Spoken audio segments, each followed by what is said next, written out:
d'arriver, tu fais rien. Mais pourquoi tu es en mode enregistrement? Alors, je retire. Non, non, non. Tu es connecté? Je suis pas encore arrivée. Je suis arrivée ou je suis pas arrivée? Ah, voilà, Johan. Gunilla est là. Oui, je suis là. Non, t'es pas... je te vois pas encore. Hi, Christine. Non, Hey, mais je me Adriana, vois. are you there by voice only? Ah, si, tu es en train d'arriver. C'est bon. Je suis en train d'arriver. Gunilla, Ouais, Ja. tu es en train d'arriver. kan du muta henne? Ja. Il y a un bandeau en haut. Nej, kan jag inte alls. För jag har inte Oui, mais dans le bandeau, je ne me vois pas. Okej. Ah, mais... Attends, je... Så, nu är jag... Ah, d'accord, attends. Faudrait peut-être que je mette mes... Ah, mais c'est bon, tu es sûrement connecté. Veronique, can you mute your mic, please? Gunilla, j'ai des problèmes avec Anne Robert. Je suis en train de l'aider à se connecter. Yeah, I see Anne is here. She's trying to connect. I think she's already connected, actually.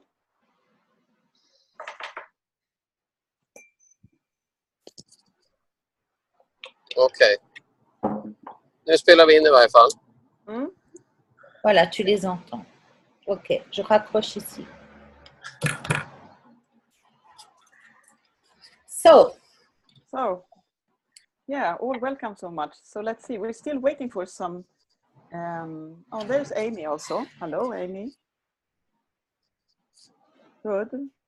Good to see you again. Very nice.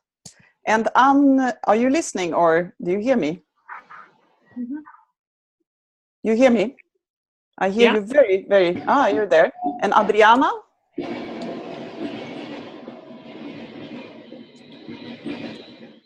So if you all please just mute your mic when you're not speaking, because sometimes there is a background noise that you don't are aware of, but we hear it and it will come through very well. So Johan, Veronique, if you also mute your mic, and then before we start the presentation. Great. So it's now 3 minutes past. We'll just wait a couple of minutes more because there are some more people. Put your mouse over your picture. There is a little blue square, and it will say mute. That's how you do it. ah oui, ok. You see it? Great, thank you, Gwen. Good. So, yeah, now we see you also, Anne. Great. Fantastic. Yeah, I don't know. I mean, there should be actually 13 people joining, but there were some who have said that they could not come, but we will just work from this. And Ulf, are you there? I'm here. Hur långt har du kommit? I am here. Yes, jag närmar mig stan. Det är en 10 minuter kvar. 50. Okay. Yep. So, let's just start, because if others will join, there was somebody I know that AB, she would be, she's coming, and then some other will join later. But very much welcome, and we are super happy that you could join us. Some of us have met before. Some I have only met over internet or emails or so, like with Veronique and Johan. And Johan also is part of the same organization. Anne, yeah. So we have had contact because we all are engaged in some projects in Goma, in the eastern part of Congo. Christine and I, we met in Staffordshire in England. Is it 2 or 3 years ago? Is it 2 or 3? 2, yeah, that's what I thought, but then I thought sometimes it's more. So, and Gwyneth, we also know each other, and Adriana, are you part of, and where's Amy? Oh, there's Amy. And Amy, we met just in, is it 2 months ago, in Texas for the ASAP conference, which is a conference of people working with similar kind of techniques like we do. So we met there in San Antonio during some days, and we started discussing. So we will ask you all to do a short presentation. If you just tell us, or for all of us, and it will take a little while, but it's very good because then we know our experiences working with this kind of techniques, and where we are, and our names, of course, and how we usually do it, because we try always when we do this webinar to do the webinar the way we do trainings in groups in other places, wherever we are, whether it's in Germany or in Sweden or Congo or US or so.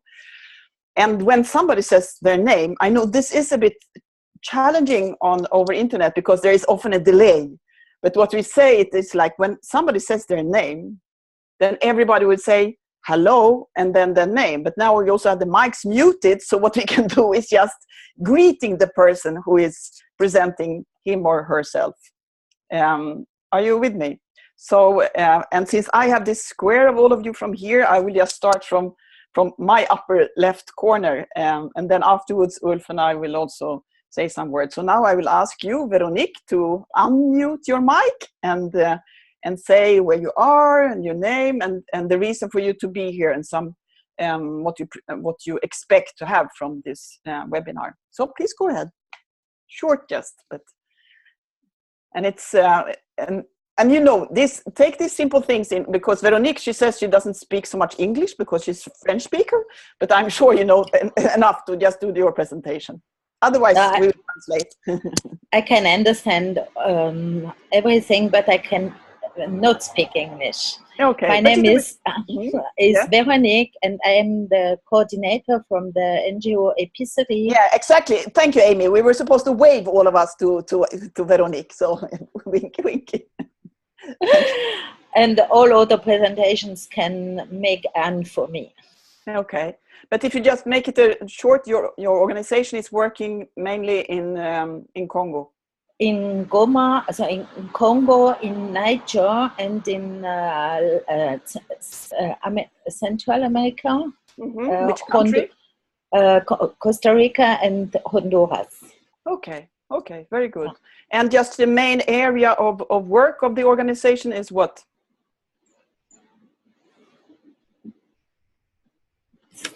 Is actually a little bit more Congo, but Niger is very important, Costa Rica also. And it's supporting what a group of people? In Congo, actually 6,000 people. Okay. So and we will let you... in Niger, 215,000 persons. Wow. Great. So we will let your colleagues do the rest of the introduction of the work you do, no problem. But you are in Switzerland now? Yeah. Yeah, so actually good. It's Switzerland. Okay, so bienvenue. So very much. Thank you so much. So then we go to Gwyneth, please. Hello, I'm Gwyneth. Hey, Gwyneth. I'm in Yorkshire in the north of England. I have been doing tapping mainly with words since 2001. Okay, that's a long time. So I well appreciate how words tune in the emotion, but when the emotion is present, you don't need words. And in fact, when people are traumatized, they can't tune out. You don't need to tune them in. So I'm very interested. I think what Ulf and Gunilla are doing is a very, very important thing. In fact, probably the main real thing in the whole tapping world. And I very much support them. Jeg har både i Norge, jeg snakker litt norsk. So when you practice Spanish, I will understand a little. Okay, yeah, that's good for us to know. So that's good. You speak some Norwegian. Yeah, that's wonderful. Jag har glömt mye. Ja, men vi kan prova. Jag bor nästan i Norge. Yes. Oh, that's wonderful. Yeah, and Gwyneth has been very, very supportive in our work. So it's fantastic. And arranging these annual meetings. Yes, we run. I've run for 10 years now the Eft Gathering, which is it's an EFT conference in England for practitioners and people to share what they are learning and what they're doing. And our charity that we support each year is Peaceful Heart, and we have a book table where people can bring their old therapy books, the ones they don't want to read, so that somebody who does want to read them can buy them, and all the money goes to Peaceful Heart. Oh, that's so fantastic. Yeah, thank you so much. Yeah, that's wonderful. So, and let's go to Amy. Hi, my name is Amy. Hey, Amy. And I'm in San Francisco, California. And I'm a community psychologist who's been working in immigrant and refugee populations for 10 years. And then I've recently started to do more energy healing work in my own individual practice and wanting to incorporate it now in the community settings. And so specifically, we are working with Korean elders who are wanting to learn how to be volunteer supporters for other elders. We're also working with Bhutanese and Vietnamese refugees. So those are the communities that I'm working with right now. And I'm a part of a bigger network called East Bay Refugee Forum, 33 refugee organizations in the area where I live. And so I'm really excited to see how we can use all of these very simple techniques to support community leaders in their own work. Oh, yeah, that's so beautiful. That's wonderful. Yeah, thank you so much, Amy. Thank you. So, and then go to Christine. Hi, everybody. I'm Christine Berger, and I'm a, hello. Hello. I met Guerrilla 2 years ago at in Staffordshire at a conference. Sorry, my husband just put on a movie. I'm a professor of counseling at Old Dominion University in Norfolk, Virginia. And I've done some research on EFT, and I'm realizing it would help for me to become trained in both EFT and TTT. When I met Guerrilla, I was fascinated with the need to not talk or use the words. So I really wanted to learn more about using a technique that doesn't require that aspect of it too. So I just really wanted to get trained myself because that always has enhanced my research. I did research on Reiki and healing touch in the past, and I was trained in those. And so I just really appreciate what you're doing with Peaceful Heart and your work. And I really wanted to feel more confident in a tapping technique is my primary reason for today. So happy to be here. Thank you. Yeah, and I'm super happy to meet you again, even if it's not in person, but still seeing your face. That's nice. Thank you. Yeah, because I was very happy when we met. We said, wow, yeah, this is really great. Yeah, we had fun. Yes, we had very fun there in England. Yeah, so good. Thank you so much. Thank you. And then now it's Anne Robert. If you please unmute your mic. Oh. The blue button down to the left, I think it is. The blue there, button. perfect. Okay. Yeah, the button wasn't blue, but I. Oh no, it's down left. It's blue. Up right, it's blue. Yeah. So. Hello. Welcome. Well, my name is Anne, and I've. Hi, Anne. I met Veronique Ngoma when I was working for the University for Peace, and that was about like 6 years ago now.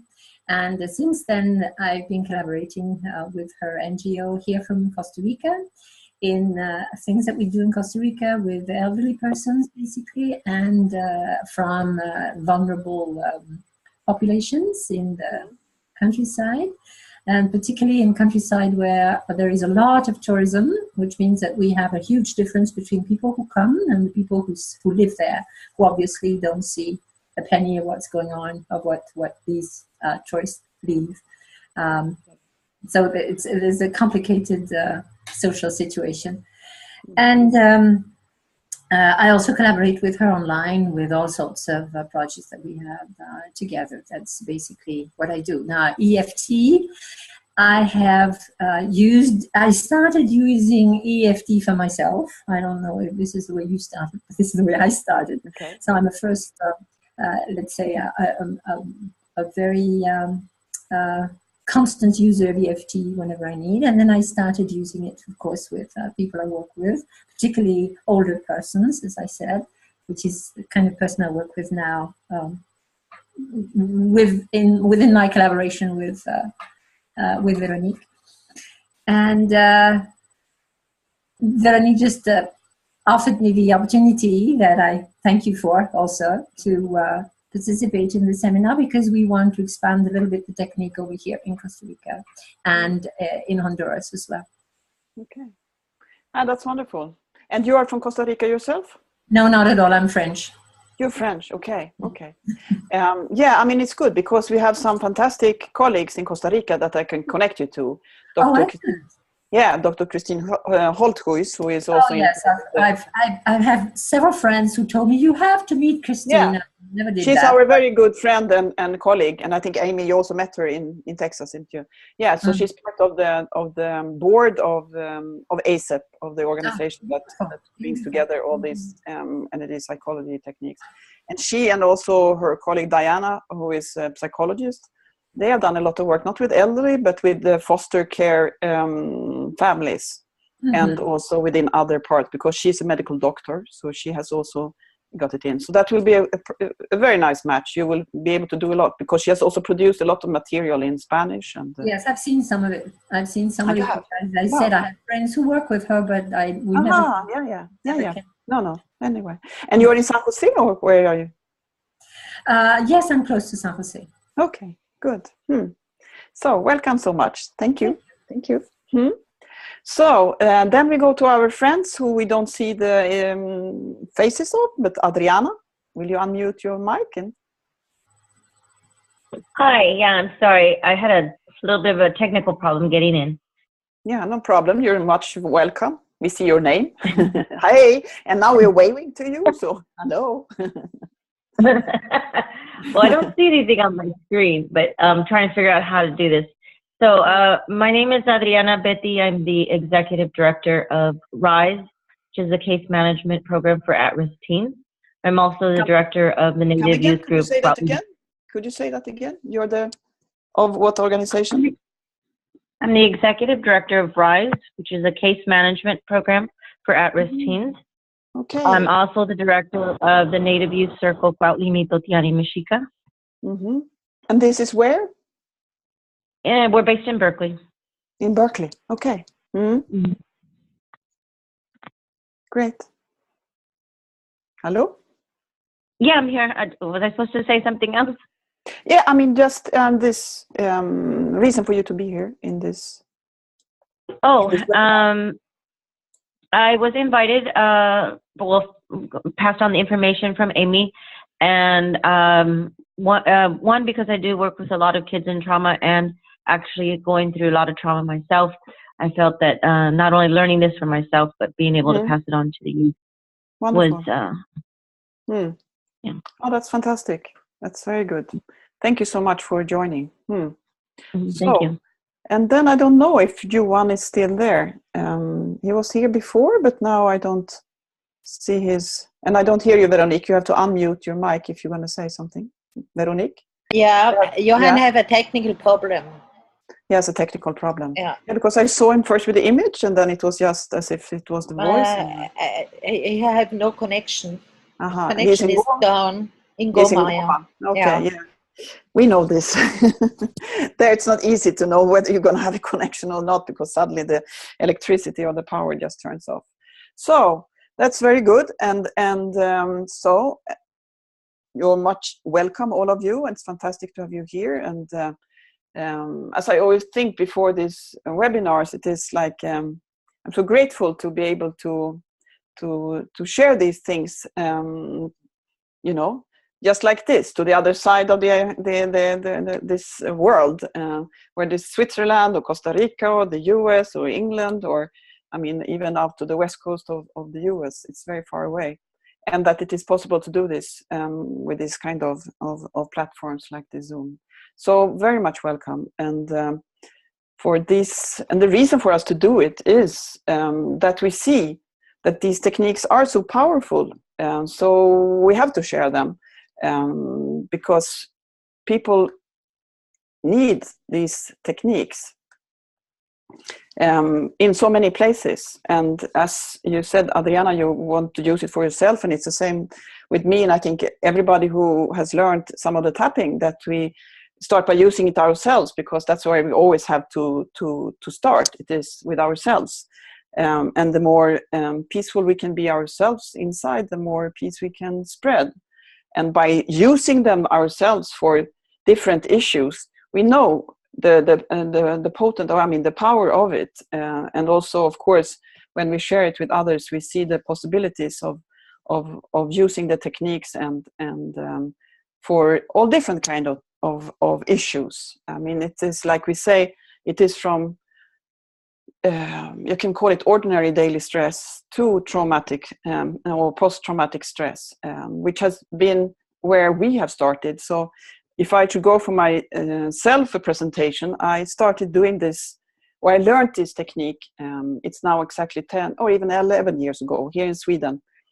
So I've not been on at all as long as Gwyneth, started 2001. But Sweden is, I always say that Sweden is a bit backward, you know. We are a bit late in having new things coming here. So it takes like leaps from the US or Britain and so coming over to Norway and then to Sweden.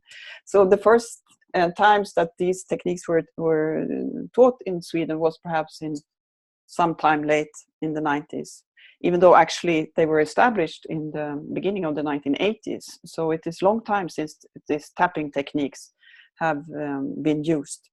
When it was from California, Dr. Roger Callahan, who was the first one to combine the modern psychology and these stimulating these points and these acupuncture points on the body, and finding it very helpful.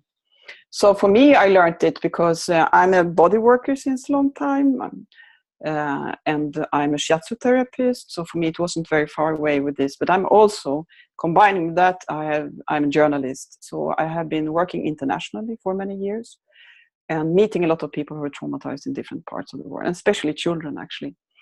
And so when I heard about this technique, and I went to a demonstration, because in the beginning people thought it was so strange. It wasn't like a lecture or anything. It was like a demonstration of just like showing that this works actually. So it was this Mats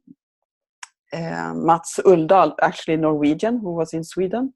He unfortunately left this existence last year.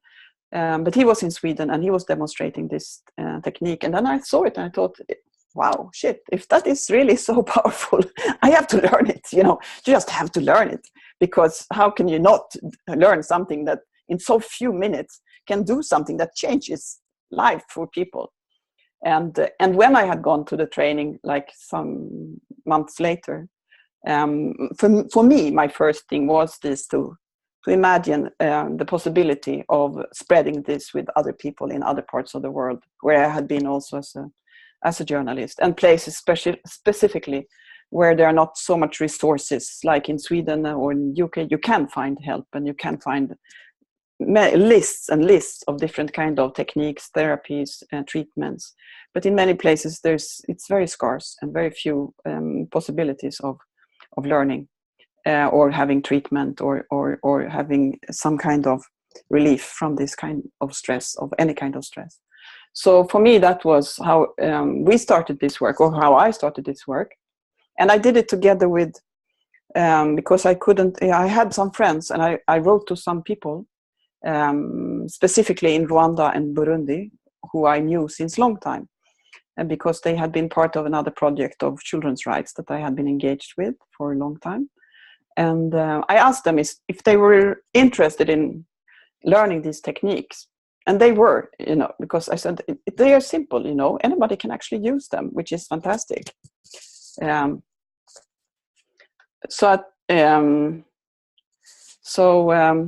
I had learned, now I see Johan is coming also, that's nice.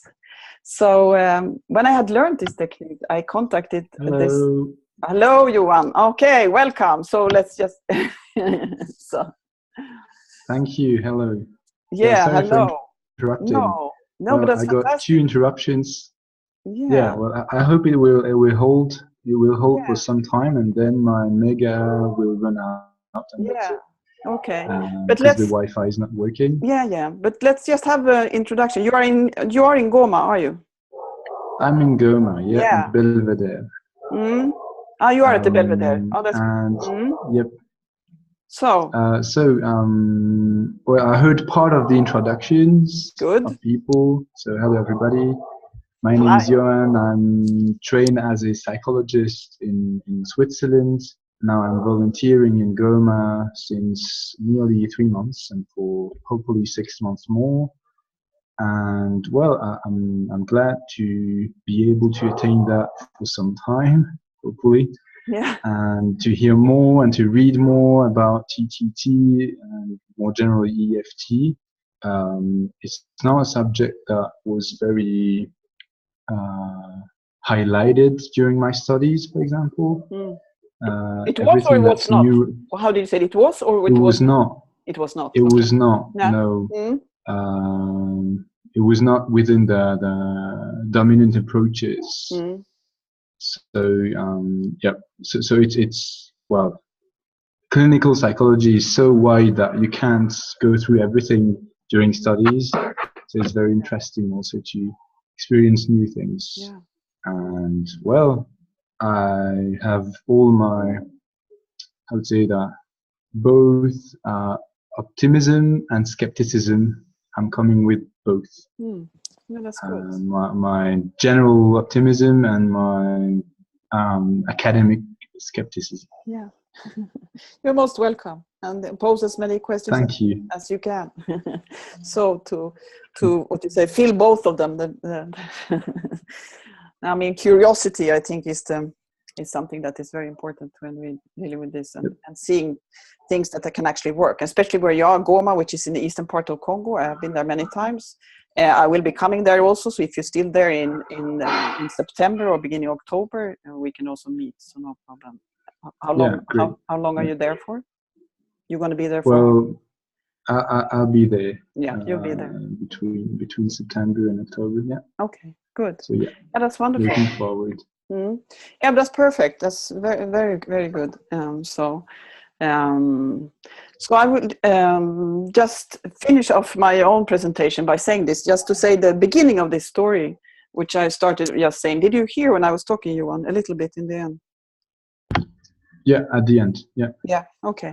Yeah. So for me, I went actually. I found myself a mentor through writing some emails that I, and reading some of the articles that we had in our education. And one of them was actually one of the absolutely first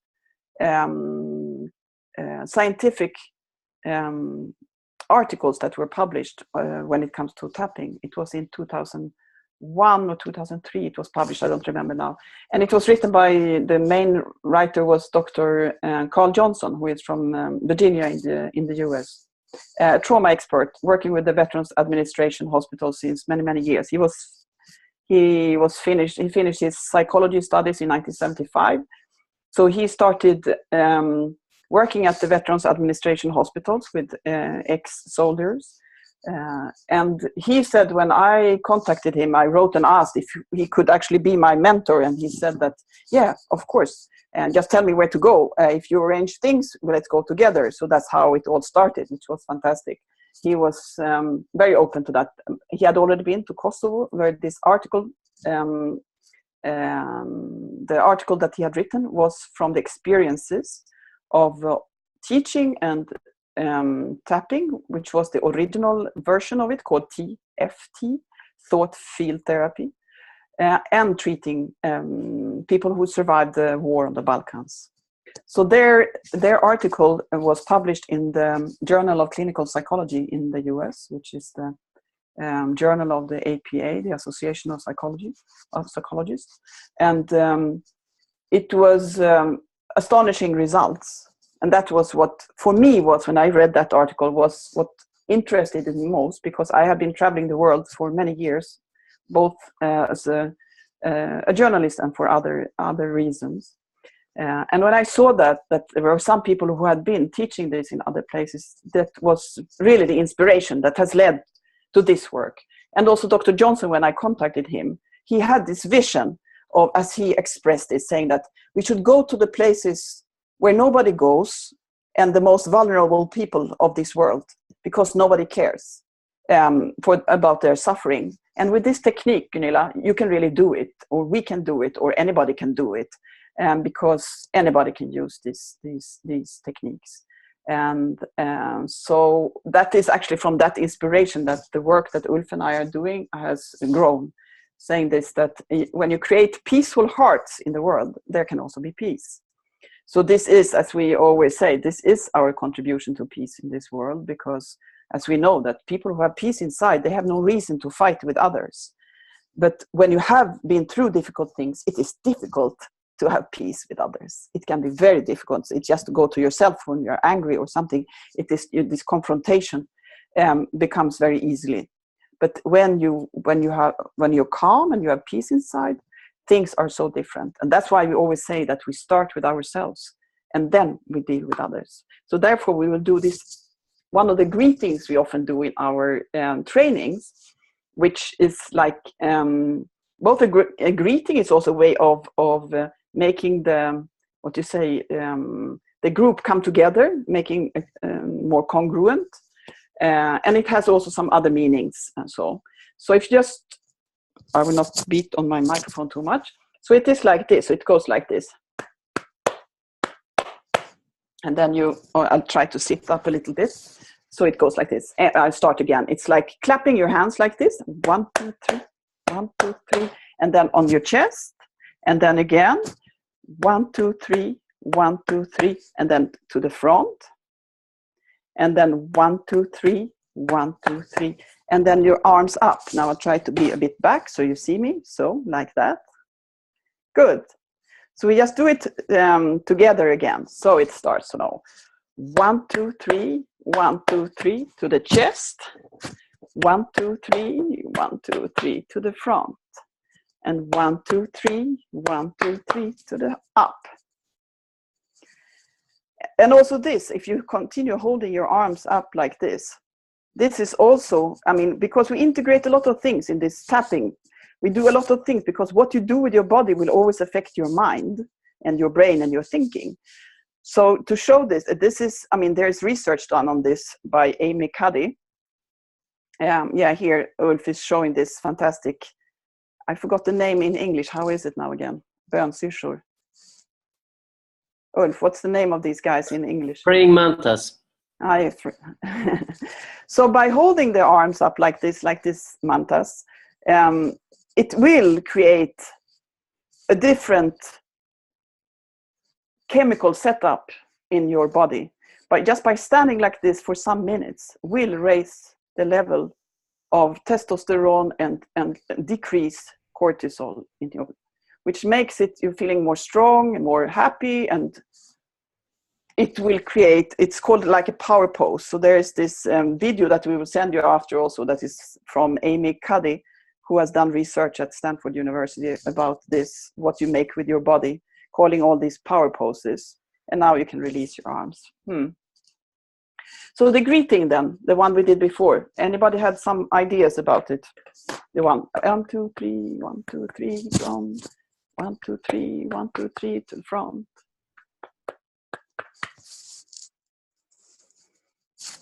Anybody get some idea? Then please unmute your mic or you raise your hand and you.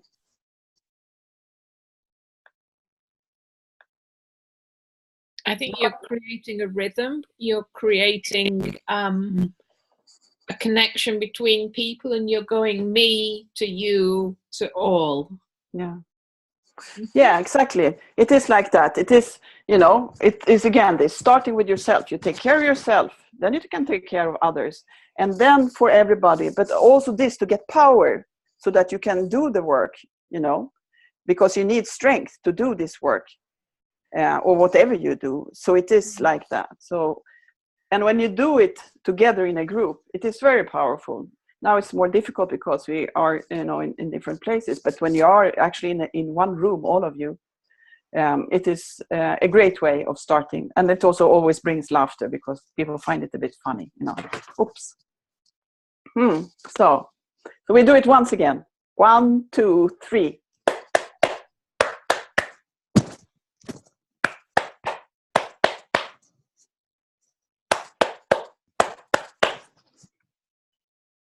Bravo. Perfect. So, please, Ulf. Yeah, so I'll turn on the video shortly here.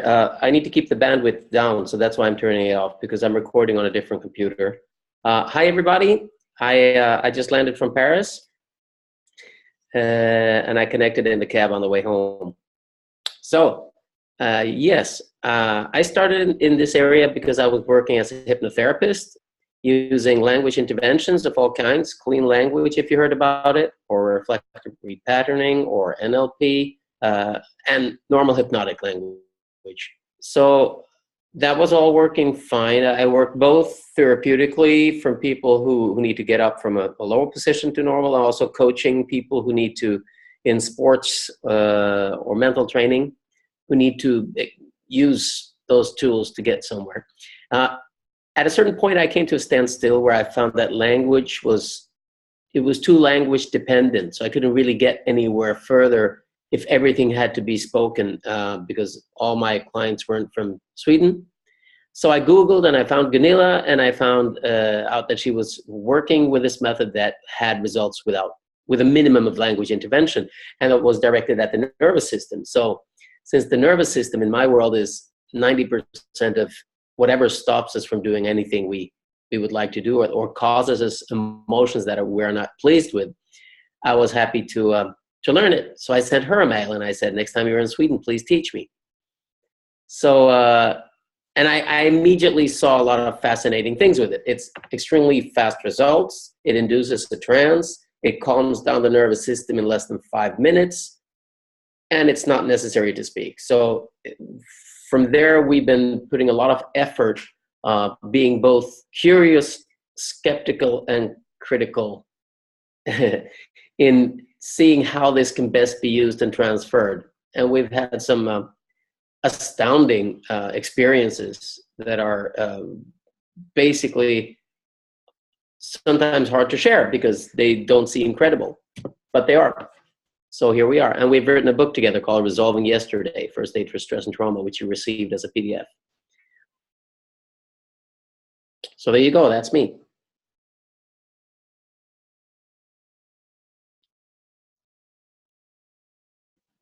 Yeah, you're muted, Gunilla.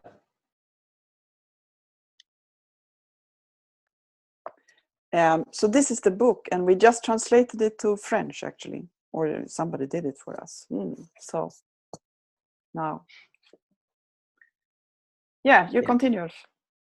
Yeah, and Farah, has she presented herself?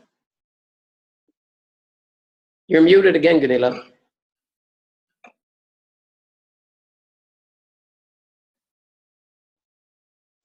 Are you there, Farah? Yeah, I am. Oh, here, let me turn on my video. Okay, Oh, there we go. Hi. Sorry, I think I'm backlit. Hi, everyone. Hi, Farah. So what should I be telling people about myself? I don't know. Yeah. I just got on a little bit late. Yeah, it's fine. I mean, we just presented each other saying where you are and how come you're joining this and what you're doing at the present.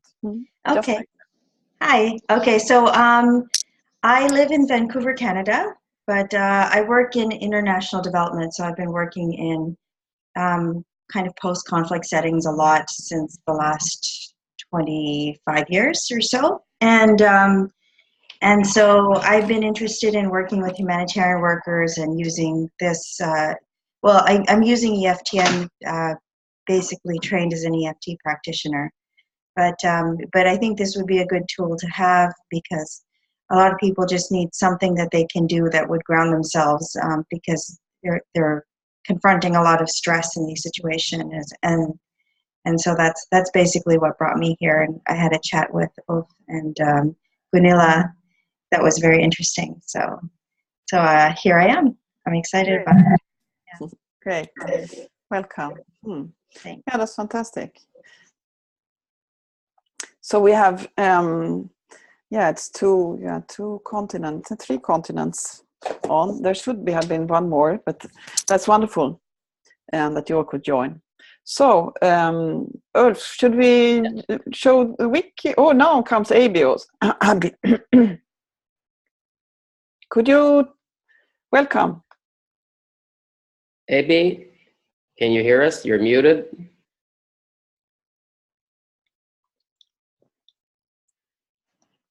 Can you? Well, we'll see if they can push it out. Yeah. Yes, I'm here. Beautiful. There you are. Sorted. Great. So you could just introduce yourself also for the others, just your name, where you are, and we will wave a bit to you and the reason for you to join us in here for the webinar. Yes, I'm Abby Tremblay, and I am. Hi, Abby. I am in Virginia in the United States. I'm very close to Christine, and I am here today because I want to finish my certification for tapping so that I can use it in the prisons more than I already do. I already do some, but I want to get the certification so I can use it consistently and do research actually. So use it, yeah. So I want to add to the body of evidence. Wonderful. Yes. Well, and how do you experience the results you're getting now? I'm sorry? How do you experience the results you're getting right now? Right now, I'm currently having positive results. I have one or two clients who use it that say, well, it doesn't make a difference. And to them, I say, well, does it hurt you? And they're like, well, no. And I'm like, well, keep doing it. And over time, what I found is the ones who say it doesn't help, what their behavior is that they're able to cope with stressful situations more readily, even though in their intellect they say, no, it doesn't do anything. Because it's not some kind of miracle cure or something like that. It just helps you to cope better with the stressful situations in life. So one person reported that he stopped and did not hit another person, which is his normal result. Somebody bothers him and he turns around and hits them and then gets in more trouble. And so he didn't. And so now he is able to say, wait a minute, I don't have to do that. So he's learning how to grow emotionally and mature emotionally so that he has more options rather than just responding with violence. Mm-hmm. Another man was so traumatized as a child that when he was off of his medication for the couple of years that he's been in prison, he's received no self-medication. You know, he didn't do illegal drugs or he didn't receive psychotropic medication. And so he actually, oh, sorry, my phone is making noises. I apologize for that. I turned it off. So he, over a 3-month period, went from having 4 or 5 full-blown anxiety panic attacks every day to having about 1 every other week or so. So he was highly functional in that he could get through a day without just collapsing into his own anxiety. Wow. So yeah, those are my two big cases that have had the most dramatic change. Yeah, and that shows exactly this I was referring to before, that the reason for us to do this work is this, I mean, also for this, that when people find peace inside, that they actually don't fight with others, because like you call it, you know, when you mature emotionally, this connect between the stimuli and the response can have some more space, and then you can actually reflect and act instead of reacting. So that's so super important, and that's what most people here in ourselves and everybody needs. So that's good. Thank you so much, Abby. Wonderful. So I think we're going to go for a PowerPoint. Are you there, Ulf? I don't know what happened really to Ulf. Ulf? Ah, there we are. Yes. Okay. Yes, we just want to show you some slides, and you all see it?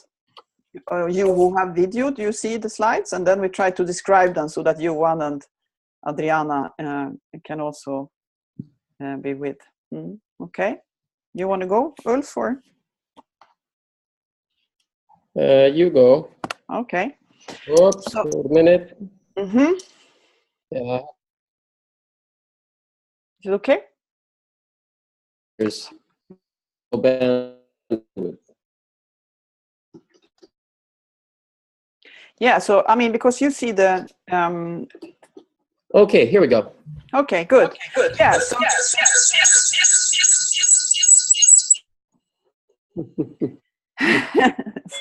some going round. So we have already gone through this. I mean, it is like this. It is all both power poses, but it is also what we say very powerful techniques. They are very simple, but super power. I mean, so much power. Like Ulf said before, that many of these things we have seen. I mean, people we have seen change. Like Abby was telling. I mean, this kind of change in people, and in other places, people really say directly, oh, wow, this made so much big change. I haven't slept for 30 years or 5 years or 1 month or something. I slept like a baby. I would say it's the most common comment after teaching this technique. So this specific picture is actually from Congo. So we call it trauma tapping technique. Sometimes we call it tension tapping technique. It's still TTT, because in some places, when you mention that you're working with people who are traumatized, it is like people say, no, we don't deal with people who are traumatized because that's only for experts. And in other places, they say, no, I mean, and say that, but here we are traumatized. We need something for our trauma. So we always make our best to speak the language of the people we are with. And then we call it a first aid for stress and trauma, because it is a first aid that anybody can do, and it doesn't step on anybody's toes. That like for you, one who is a psychologist, or for anybody, it is just adding in something that is a relaxation. It's a way of stabilizing your nervous system. And like in Sweden, the trauma center of the government, the highest, they recommend this tapping for their clients as self-care. They put it on their website and saying that while you're waiting for these months and some for years for getting professional help, please do these things. And they mention breathing exercises, meditation, tapping, and other things. So here in Sweden, it's considered, really like a stabilizing technique, which is very good, because anybody is allowed to do a stabilizing for themselves or somebody else. Good. Oh, there's Ulf also. Yes. Yeah, I'm here all along. Yeah, and so only thing I'd like to add to that is we have been presenting this in some larger projects with government organizations, and we basically present it as a grounding technique. For some of you, that's a familiar term. So it's self-stabilization, it's grounding, and there's a large body of research in grounding more than in actually relieving trauma. But basically, when you ground your nervous system, you will also resolve traumatic reactions. So that's what they recommend on the Crisis and Trauma Center. In Sweden, yeah. Yeah, in Sweden. So we go to the next photo, and we will find this. I think you should take this one. Yeah, I can go through it. It's no problem. So what we say is that, like I said in the beginning, that for us, this is a technique that is both on one end for relaxation and stress relief. Like this is a picture from a music festival in my village here in Krokstrand, where I live in the west part of Sweden. And this is what we call a party tent. And so it was a music festival. We said that, let's do a tapping training also, some workshop, just for a couple of hours for people to try it out, and for anybody. But like in this specific event, there was actually somebody who was in very big need of this. And nobody relieved anything during this session, because as we say that this technique, we use it without words, so anybody can deal with what they have. And we always say that connect to it just slightly, so there will be no abreaction, or that anybody has a emotional flooding. But after this workshop, we got an email from one of our colleagues saying this, that thank you for that workshop, because it actually saved my life. I had decided to commit suicide. But this technique really helped me to relieve some of those worst things that I was dealing with. So it is like that, you never know. So this technique can really save lives in so many different ways. As we have seen during these years we have been working, because relieving stress can be so important in people's lives. Yes, let's take next. We also work a lot in refugee centers. These guys are all from Afghanistan. And I mean, in Europe, there was a lot of refugees coming, specifically 2015 and continuously, but specifically in 2015. And many of them have so much experience. They have this luggage of trauma, both from where they came from, and also from the journey, the migratory journey, when just to get from one place to another and then to integrate in the new society. So of course, to be full of stress and traumatic stress and post-traumatic stress inside makes it very difficult to integrate. And this relates also to what Amy is working with. So because you're supposed to learn a new language and do a lot of things, accomplish a lot of things to show that you are like a good immigrant or a good refugee. And that's not easy when you are filled with war or you are filled with different events that have been encoded as traumatic in your existence. So therefore we say it's super important in integration for people to learn how to stabilize their nervous system. Yeah, and I'd like to add one more thing there. I think this also goes for people when they're actually let out of jail, when people come out. There's an integration which is the same as for a refugee. I mean, there's basically no difference. You're going from one existence to a completely different other one. And some of the challenges there, I don't know maybe if you agree, but the biggest challenge is somebody's been telling you what to do every day, every minute, you know, when to get up, when to get into bed, when to get dressed, when to eat. And that means that you're suddenly facing the stress of having to make a lot of decisions that seem obvious to anybody but yourself. And that added stress usually triggers things that are detrimental to integrating back into society. I agree. You said it just perfectly, Ulf. Yes. Thanks.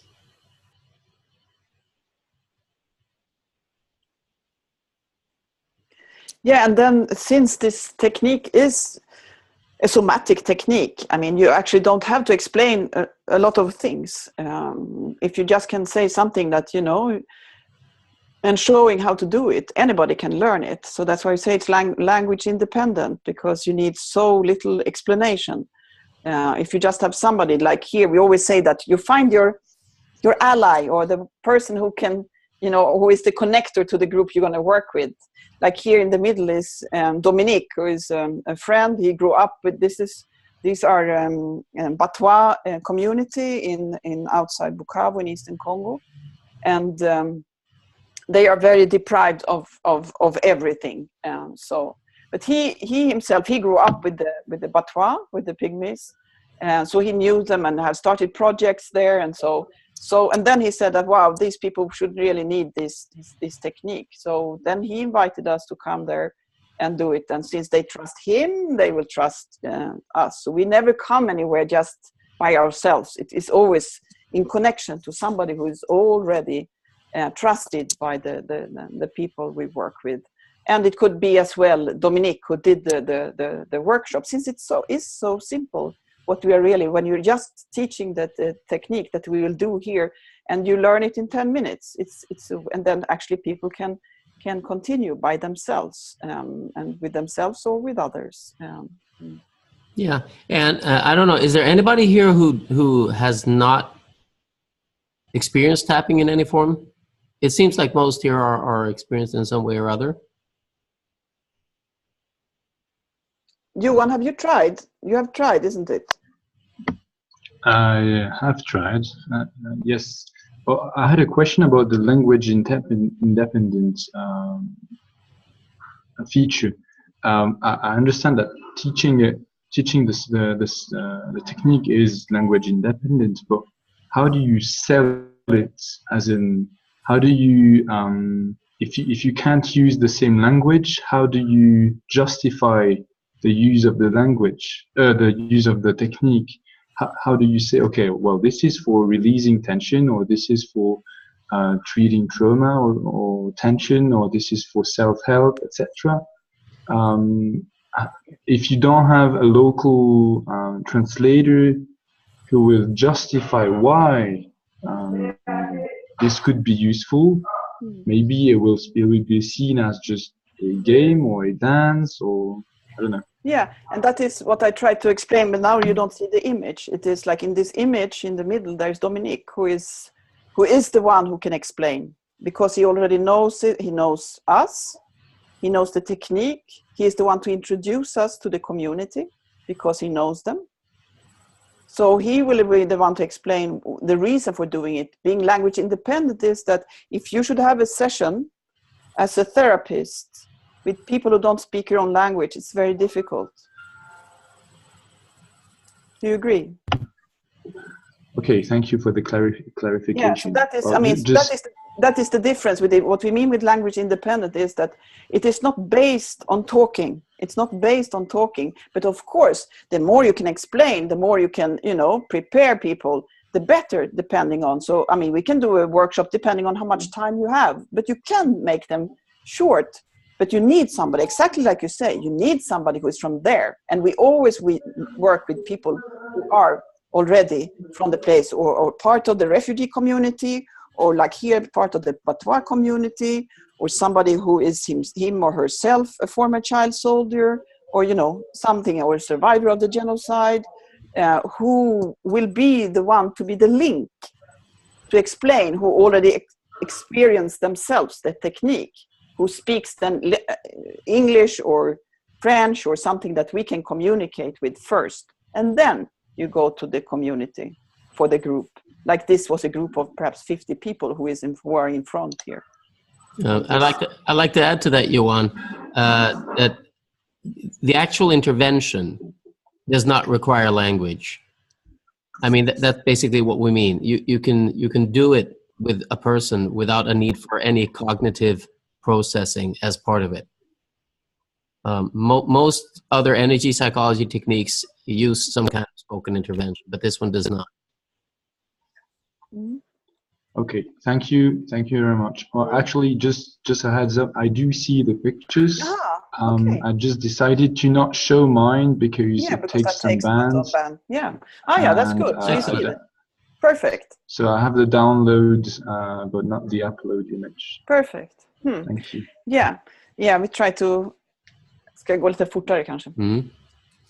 So this is, this is in Sierra Leone, in the west part of Africa. So this is just to show that you can actually do it in very big groups. And this is the same here also, that this is me. I was there together with the guy in the shirt here, who is from Rwanda, who is our colleague.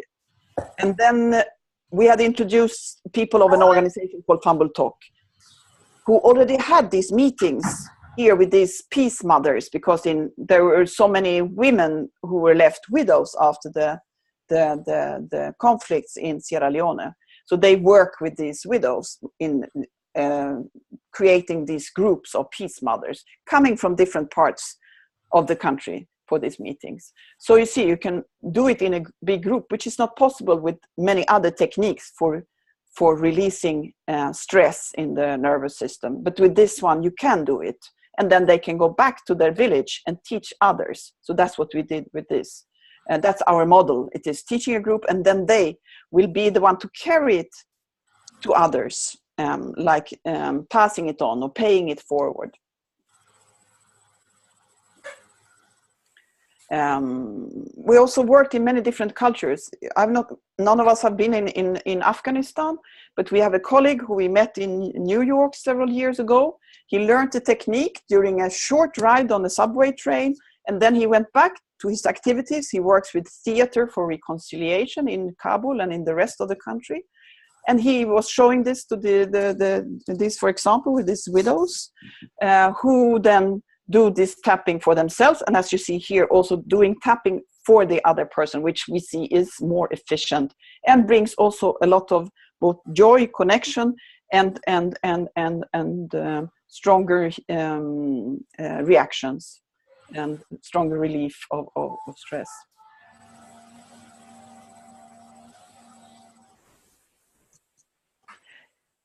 And this, what we call low practitioner dependency, is a part of that, meaning that somebody can easily become a trainer of others. So these are parents training, which another colleague of ours who have an organization in Rwanda, who said that, to prevent this violence to come again, you have to start with the families and the small children, and making families having no violence, because it's the violence that grows.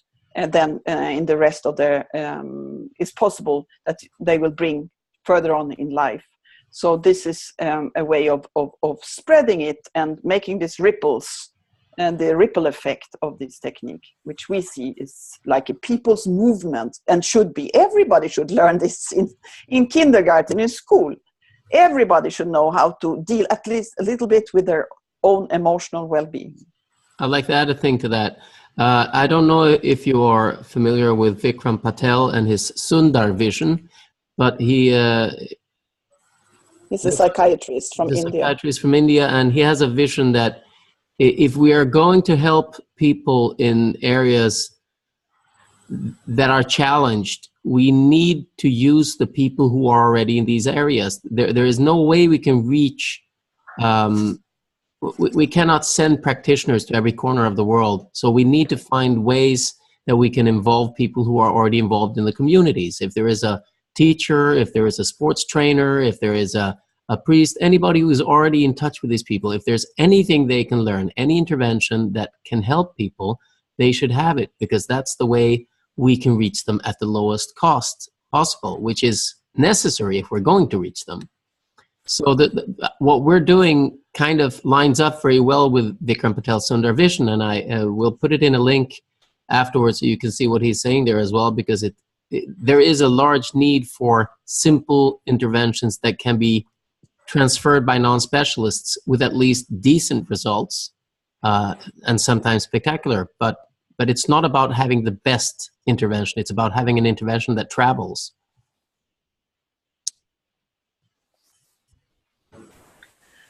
Yes, may I say something? Yes, please. Hello.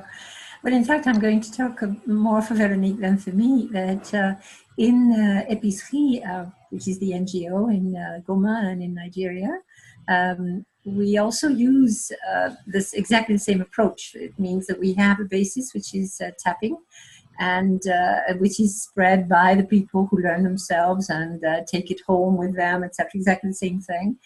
And after that, we have another, let's say, for the people who are interested in working more with us as volunteers, people from the villages, obviously, we work at another level with what we call cercle de parole. I don't know how you say that in English, but it's a technique where you have you sit in circles and people have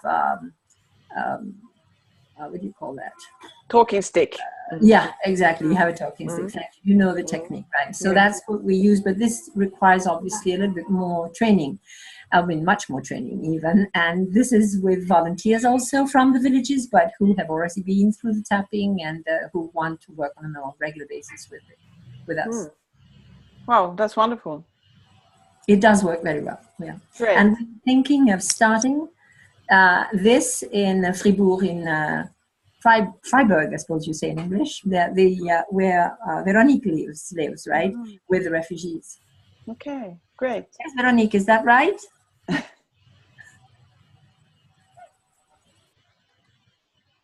Excellent. The taping technique is the bottom for the project. The name of the project is Simama. The bottom of this project is your taping technique, and I find very, very good norm language. Each person who is who have trauma can be a medicine for another person and for the dignity for the person is very, very important.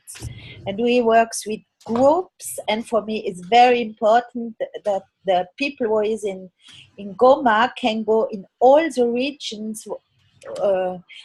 We not can go in the villages, and it's so important that a Batwa, Mutwa, a woman can go in the village and can help the people in the village. And for me, it's very, very fine, this technique. I'll be so happy. Thank you very, very much. Yeah, this is so interesting because Veronique and I have been in contact over LinkedIn and since quite some time, and this is the first time I see her. That's nice. Yeah, so good. And that it connects exactly to this image next, and transform pain to power, because what we see is exactly that. It's very empowering for people who have been considered victims of something to become, first of course survivor, but then also be able to transfer this this healing power to others. Like this is then a project in Bukavu in Eastern Congo called City of Joy, which is a project for women who have been subjected to gender-based violence in the conflict over these minerals that is running in Eastern Congo. And when you see these young women going from having, not slept for a long time, or having these children of rape and not wanting to take care of those kids and having a lot of conflicts, and just after learning these techniques, things change. After some couple of times they do it, and then they can have all fantastic relief from this inner stress and starting taking care of their kids. And it's like miracles. Sometimes it's just fantastic how this stress, when you see that the stress level goes down, how it changes people. Yes. Yeah, and also this, in some societies, this is a reconciliation project in South Sudan. And it is this, that you can deal with, even if you're in the same room of people that you have running conflicts with, you can still heal and you can assist one another, and things can really change in the atmosphere. That's why you say even before a meeting, doing some tapping can make such a big difference when dealing specifically with peace building and reconciliation. Because if people are sitting with so much stress and having all this anger and all different kind of symptoms of trauma inside, and then dealing and coming together for creating peace, is almost impossible. So also in reconciliation is very, and it isn't invasive. According to, ethics of medicine, you're supposed to use the most non-invasive method, and this is a super non-invasive, this technique, because it is really actually only, if you put it easily, you're just touching some points on your body. What is it? It's like nothing, but it is really a language that the body and the nervous system understands very well. Sometimes we call it, if you know from still it is, Ulf, he was, what do you call it in English, what you were in the military? I learned Morse code. I was a Morse code. Yeah. And sometimes, Morse code, it's like tick, tick, tick, tick, tick, tick, tick, tick, you send messages. And we say this is a Morse code of peace into the body, because you're tapping in through the nervous system to make your brain actually react and change its setup. So it is a Morse code of peace. Yes. And then this also with epigenetics, that the expression of the genes actually changes when people are stressed. So the next generation will be more sensitive to stress when they are born from stressed parents. You can see that in many places, like in Rwanda. Not only that you grow up in a environment where things have been so bad, but then also from your parents, it will be passed on to the next generation. So it is super important, not that it will not just fade away, because it will continue into the children of the next generation.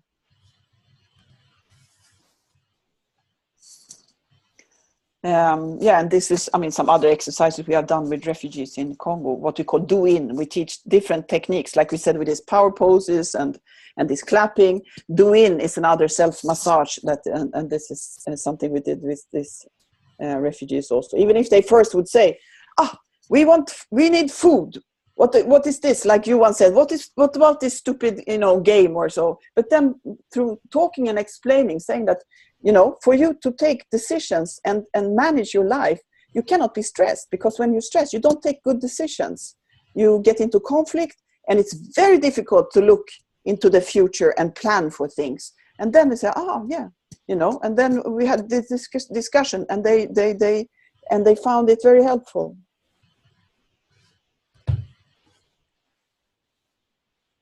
We also worked in the prisons in Rwanda, actually a lot. We are cooperating with the Rwanda Correctional Service, and because they really do what they can to assist all the prisoners so that they can have some change before they get released out again. So they have psychologists employed, and we are working on a long-term project of giving trainings in the prisons. And I would say that these prisoners and some of the former child soldiers in Eastern Congo have been the most, I shouldn't say, attentive, and also the ones who have had very strong positive reactions to this technique. Because when you are a perpetrator and you don't need to say what you have done, and still you can heal, it's very much appreciated, and it makes a big difference. Or what you say, Abby? I was just agreeing with you, because I have found that to be true in my work in the prison also, that the men, they're not able to talk about the things that they've done in words because they feel guilt and shame. And so we do the tapping, and I think that it gets relief, provides them with relief. Although I'm working with one man right now, and I just started working with him using tapping. So there'll be a case that I can talk about in another 3 months, probably. Yeah, good. Great.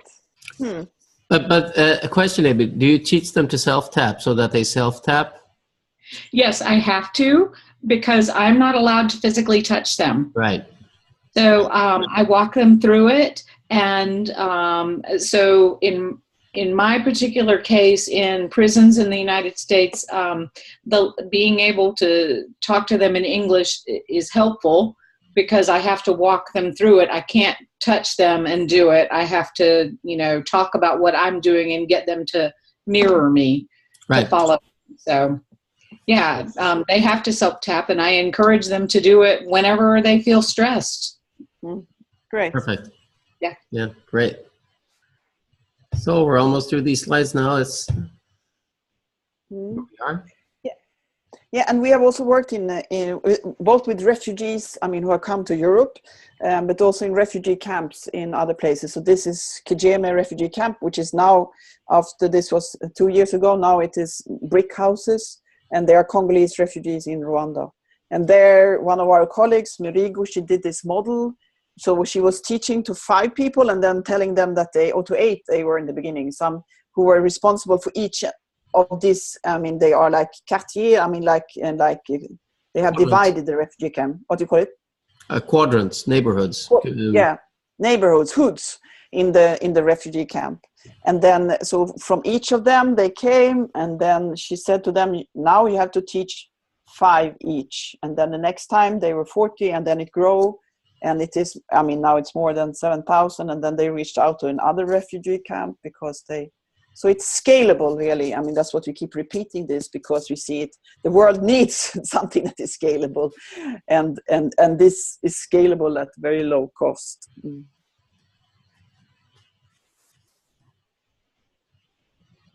Yeah, I can talk about this a little bit. So what we like to do is we like to leave something with people that they can show others, to remind them that actually healing is possible. The mindset that you cannot heal from post-traumatic stress is less prevalent in in these communities than in the Western world. Here, people still say that it's chronic and cannot, that you'll just have to learn to live with it, which is not completely true. So part of our message is healing is possible. And this is the absolutely shortest instruction that we ever give to anybody. Think about whatever bothers you, which makes it an exposure therapy, because that's as much exposure as you need. And tap 15 times on each point using 2 fingers. Take 2 deep breaths and repeat. To do this poster, it was originally a calendar, because then people would put it up on their walls, because everybody can use a calendar there. And we also, a little bit inspired by how acupuncture is always shown with the Chinese diagram, which is kind of alienating or makes it mystical or something else. For some it's attractive, for some not. But we found an artist in Nairobi who could use photos of people that were from the community that we actually worked with. So as you see in the poster, the illustration of the 2 men is also the cover of the photo of our book, Resolving Yesterday. Same guys. And we use the animals and the trees and birds that are from the area. So we tried to do this. We tried to find ways to just perk people's interest. Healing is possible. This is how you can do it. Just try. It's 5 minutes, and see if it does something for you. If it doesn't do anything, well, sorry, but it's definitely worth that try. And we've tried so many different ways of communicating. We've used a cartoon movie for refugees that is wordless, that shows, I don't know if you've all seen it yet. It's called Winky on the site Self-Help for Trauma. We've used a cartoon without words. We're using this one, which has a few words. This is the cartoon. Same thing here. You can put it in schools. They're downloadable, printable from our website. This is the original article in the Journal of Clinical Psychology from Kosovo. And this is a scientific poster, so we can communicate also scientifically. So we try any and every way we can to show and explain the technique. Yeah. Yep. Any questions there from?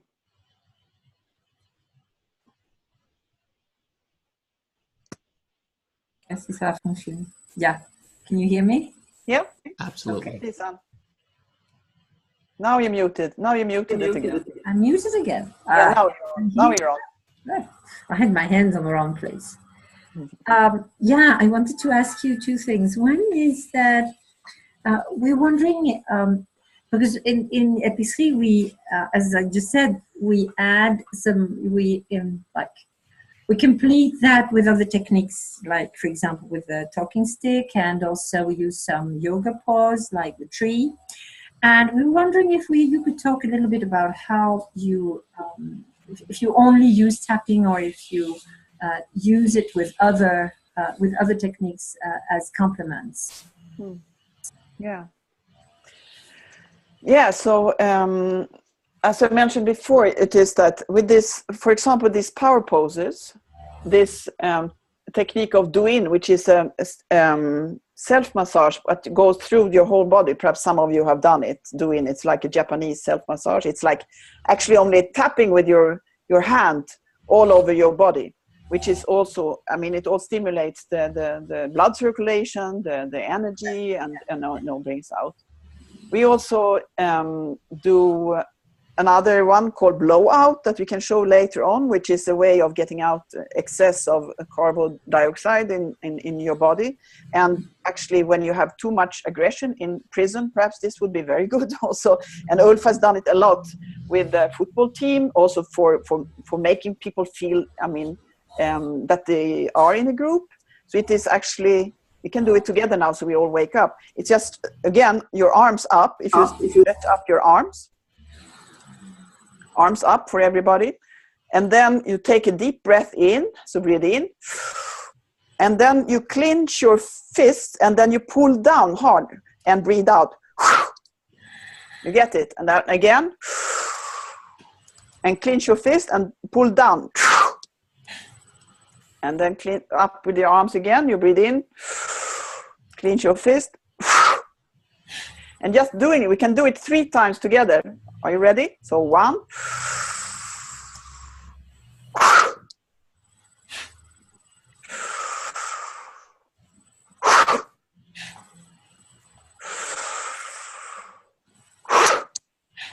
Like that. And you can feel that the level of adrenaline will go down, and the relaxation response will also start from that. So it all depends on, sometimes you need to have a lot of adrenaline to accomplish things, but when you feel that you have been stressed up so much and you really need to focus, this is a very good one. They use it also in the Marines in the US, if I have understood right, isn't it? Or if you know more about that one. Well, no, not the Marines. The special troops in Sweden and the special troops in Israel, I know, use it. Okay. Probably a lot more. It's just an easy way of balancing your nervous system before and after a mission, because it basically lets out your carbon dioxide from the stomach, so you're not full of carbon dioxide, and it also gets rid of excess adrenaline because you're actually using force to do it.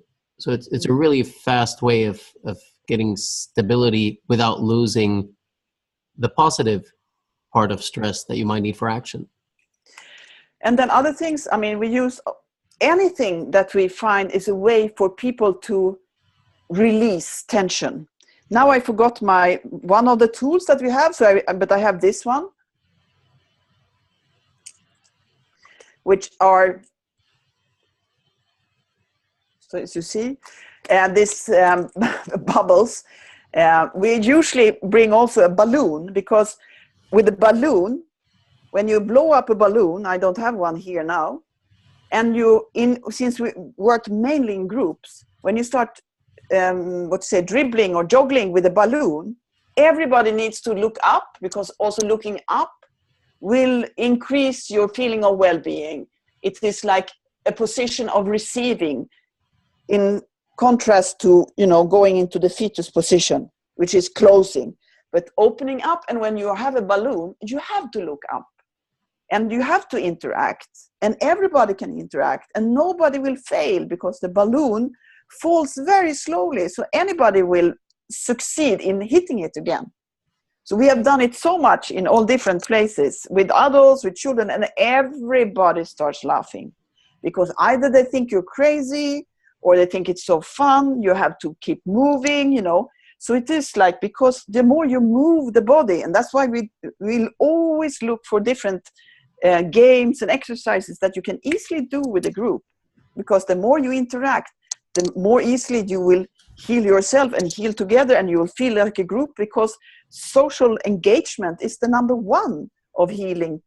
It is when you feel that you're together with others that you heal. That's the number 1. Before fight and flight, you will look for somebody who can rescue you, who can help you, who can take care of you, hug you, and be there. So all this interaction with balloons and these bubbles, it's also a way of training your breathing, because you have to breathe a bit slow. So you have to bring down your breathing. And you can make bubbles from, ordinary soap. You don't have to buy the ordinary one. So that is other things. What else do we do? I will add, and Robert, basically, when we teach and train people, we usually explain how trauma works. We have this metaphor, which is the bucket of resilience. So we show how stress mounts, daily stress, how traumatic stress mounts, how it can be created, and a memory can be connected to emotions, and you won't get rid of the memory, but the emotions will be there. Talking about this will bring exposure to people, because basically talking about all these symptoms, and physical symptoms most of all, saying headaches, constipation, promiscuity, behavior patterns like that, they can all be symptoms of traumatic stress, and people go, I'm not crazy, wow, that's incredible. So, and then we say there's a way of calming your nervous system, then we'll go, please do it. So, in a way, we're integrating it by talking about the symptoms, so that people can recognize them, and then delivering the tool that they can alleviate them with. When we're doing the study in Congo right now, we're having them fill in a PCL5, which is 17 traumatizing questions to be asked. And basically filling that is in part exposing them. You know, so we don't really need to do much more than have them fill that in and think about, you know, do I really sleep well? Have I had thoughts about hope lately? All that will be exposure. Personally, I integrate. I do hypnotherapy with tapping, with havening. I also do talk, and I also integrate it. I do a lot of phone calls with people. Sometimes people are very anxious. Sometimes they're maybe there's a suicidal potential. And I find that over the phone, tapping works tremendously well compared to just trying to talk to somebody, because you're engaging them and they're investing in their side physically into their own well-being. And it can be easily explained. So I hope that answers. Yeah, so of course it's different if you're working with a group, or like Ulf is talking about individually. It makes a huge difference because there's certain things you cannot do. But we also do, show another technique that also Ulf is a trainer of, which is havening, which has also, it is Dr. Ronald Ruden who has created it, who is from New York. He's a medical doctor. And part of that, and as well as if you know about tapas acupressure technique, and we call it then head holding, because this, for people who are really stressed and agitated, just holding the head of the person, which is doing something for somebody else is always more powerful, but you can also do it for yourself by holding the head like this on the back side and front side. The havening has this, you just go up on your shoulders and you caress your upper part of your arms, the hands, and in the face. So these things we also put in, depending on how much time we have, who the people are, what is convenient, what is not. And like Ulf says, when you do individual, then you can do, of course, even much more. Then we do much talking and everything. And also, I don't know if you're all fans of Bessel van der Kolk. If you're not, you might want to consider it. He says a lot of things. He's been running his trauma center for over 40 years. Bessel van der Kolk. His name is Bessel van der Kolk. So he's originally from the Netherlands. He grew up with a traumatized family who survived the genocide in Germany and in the Netherlands. And he has a trauma center outside Boston. Or is it in Boston? I never know. It's run through Massachusetts General in Boston, and he actually has his book, The Body Keeps the Score, is a compilation of 40 years of his work. Yeah. And that's very much recommended. That's one of our Bibles. And what he says is, without his fingers and tapping, he would not be able to do his work that efficiently. So, and he also speaks about you're working from the top down, which is working intellectually, cognitively, in some way or another, through the way people are thinking, and it merges down into the body. But you also need to work from the bottom up, which is basically using the body, which could be interaction, throwing a ball to somebody, or havening or tapping. And tapping is just very, very simple. And I think, from my point of view, I think it's more about, that you do it for a certain amount of time to ground people into their bodies. And there are so many mechanisms in there, so that we have like 6 explanational models for it ourselves. And I think what Bessel says, which I think is nice also, is if you come to him and say, I have one method, for healing trauma, then he says he won't talk to you. But if you say you have at least 5, he'll consider it, because then you have something to compare to. Veronique has a question about rhythm. She said, we use a lot rhythm. Absolutely. With the groups, particularly in Africa. And we find that it helps a lot of resonance. People feel part of, etc. So how do you use that? We can show you. We use that so much. We use it so much that some people say, but here we don't dance and sing like that. But Ulf is also a professional musician. He just came from Paris, where he had, or from France, where he had the concert. So we use rhythm a lot. It started already in other places. Are you going to show some of? We could show that. Because we have encouraged people to do what we call TTT songs, tapping songs, and we are now just actually almost finished a short video with many clips from different parts of the world where people have done tapping songs. It's, I mean, like in those, you saw the prison guys from Rwanda, they made 3 songs because they said, wow, we love this, we also want to make a song. A professional musician in Rwanda did one, Ulfas made one. In Sierra Leone they did 2 like this without anybody saying do a tapping song. In Congo they also done this, a whole choir, and you know, it's like it goes like nobody has to say. I mean, my daughter, who is also a musician, said that, wow, with these guys you never have to say, you know, you take different levels of the and it becomes like a choir directly. I mean, it's amazing in so many places. Okay, so we do that too. We were wondering. Yeah. But if you have a video to have an idea. Yeah, we have plenty. We can see if the video will transfer over the bandwidth. I can just try playing at the one that we're working on right now. I'll play that one, Guerrilla, because I have it. It's easiest to access. Okay. So we'll just see if this works out for you. If you can't see the image, we'll mail you a link afterwards. But just so we can get the conversation going on it. Here we go.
Both hands now where your eyebrows meet.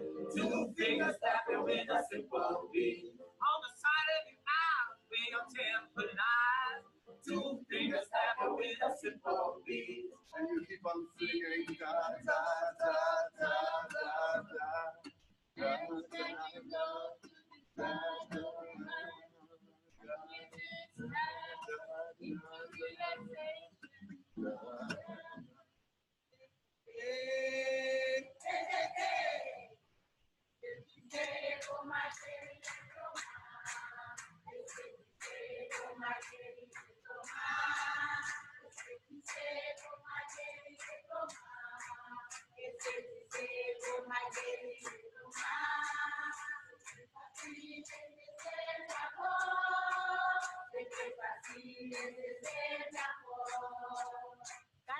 Kalsoma kau papangu sa kau pasali lewi kau pasali lewi kalsoma akaupa kwangu sakaupa limalelewe bananelewe kaisoma akaupa kwangu sakaupa kaisoma akaupa kwangu sakaupa nekupelewe sakaupa nekupelewe.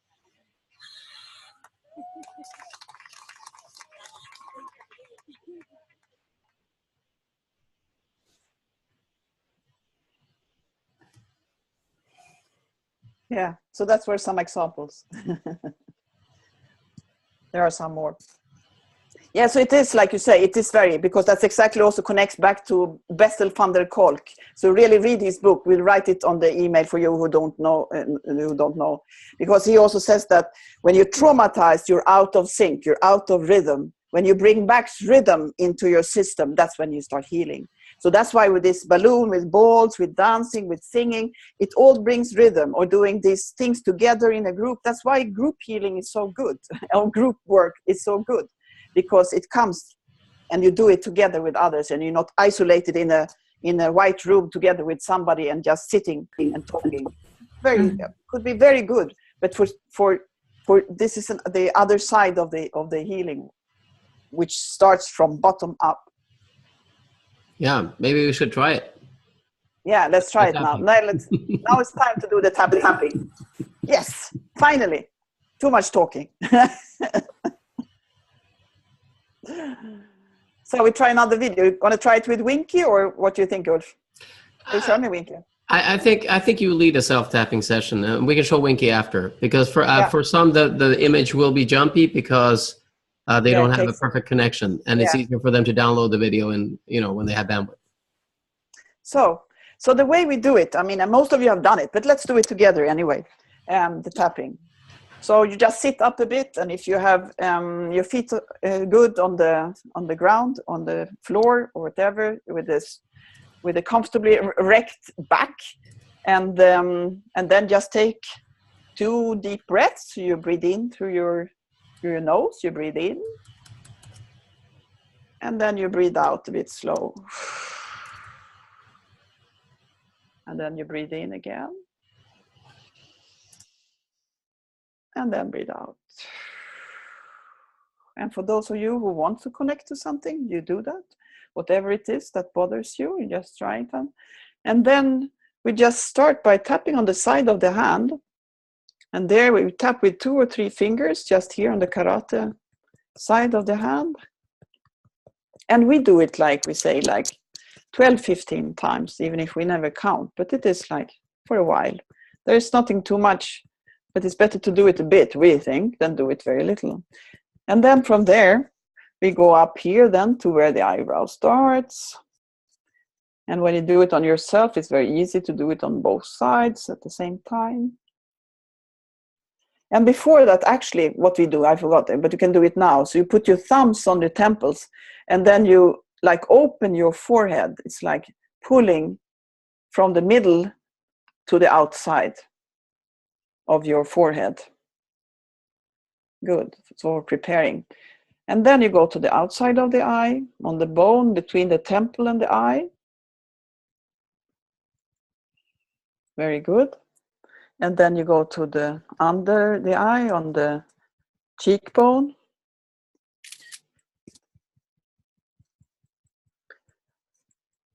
Great. And then you go with one hand under the nose, between the nose and the upper lip. And then around the mouth to under, between the lip, under lip and the chin.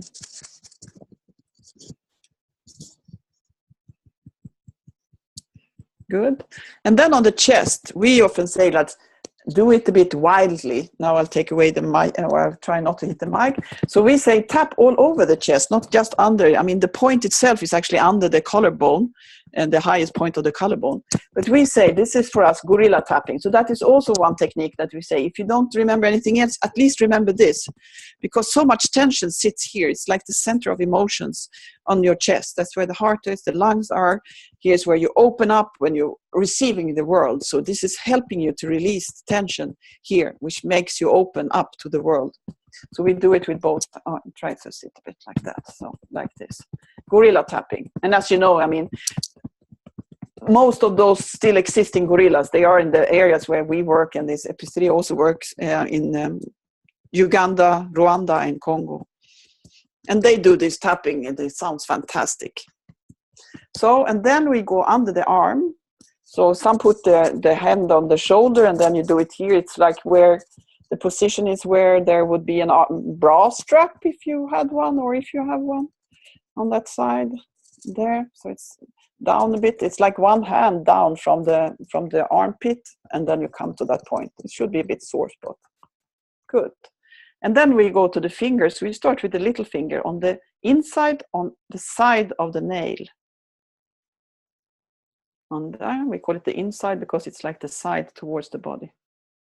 And then you go to the next finger, the ring finger. And then the long finger. And the index finger. And the thumb, it's like on the outside, if you on the side also towards the body. Perfect. And then we go back to the chest, because it seems that the chest is very, very important part for this tapping, or for signals of relief, of peace and relaxation. And then you release your arms, and then you breathe in through your nose again. So you breathe in deeply. Hold your breath for a while, because that makes a little break for the nervous system. And then you breathe out like a sigh of relief. And then you breathe in again through your nose. Hold your breath for a little while, and then breathe out. Great. And then we always do it 2 rounds. We call it washing and rinsing. It is like the first round, you wash with soap your clothes, and then the breathing in between is like wringing the clothes out the water, and then the second round is rinsing, because you never wash clothes by just using soap. You always rinse. So from there, and then you do this, you pull the forehead, and then you tap here where the eyebrow starts, just above the nose. In Swedish we call it näsroten. Is there a word called the root of the nose in English? And then it's there.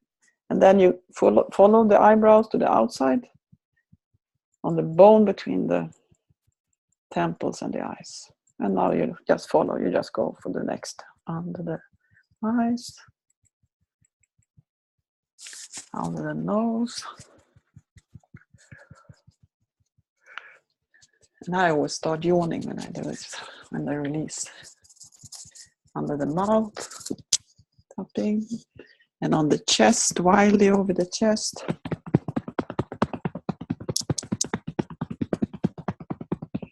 And under the underarm then.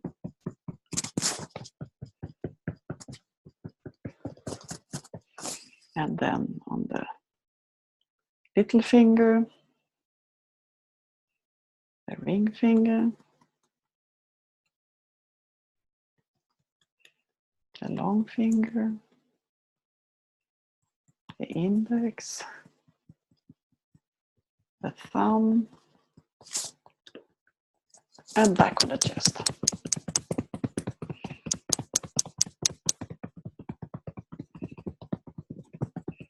And then release the arms, and then you breathe in again through your nose. Hold your breath and breathe out with a deep sigh.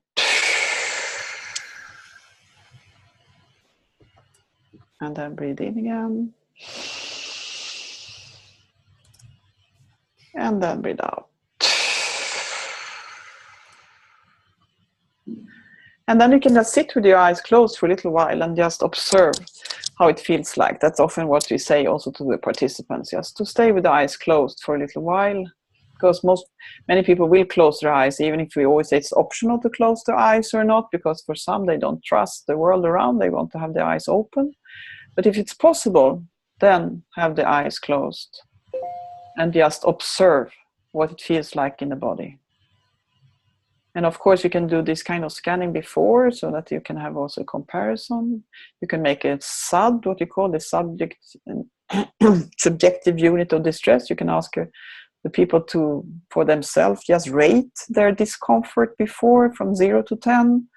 And then afterwards, again, just to see if there has been some release in the tension. And then just again, take a deep breath in and then breathe out and come back to the room. So that is actually, I mean, like the image that Ulf showed before with this short instruction showing that actually the only thing you need to say if you have had an introduction or something first, or if you just meet somebody and somebody wants to know what it is, just tap 15 times on this. Think about whatever bothers you. Tap 15 times, 10 to 15 times. And breathe, then repeat and breathe. That's the only thing you need to do actually for this technique. And then, as we have been talking, you can combine it with things and talking about it. We have a somatic poem, we call it, a way also of making people connect to whatever it is they need to connect to. So there, but this is what you say, this is the one tool, and then you can use it together with so many other tools. But this one you can always have with you because you always have your hand, or one hand at least, hopefully. But the hands are always there, so you can always do it. Or show it either by showing it to somebody or doing it for somebody. That's what we say we do for our webinar number 2. We ask people to practice to do it on somebody because it is a big difference. For us, living in Sweden, we have no problem in touch. I mean, it's not, classical massage called here in the world, it's called Swedish massage. I mean, we do this and children learn it in school, and so we don't have problems with touch here. I know in the US and Canada, it's very different.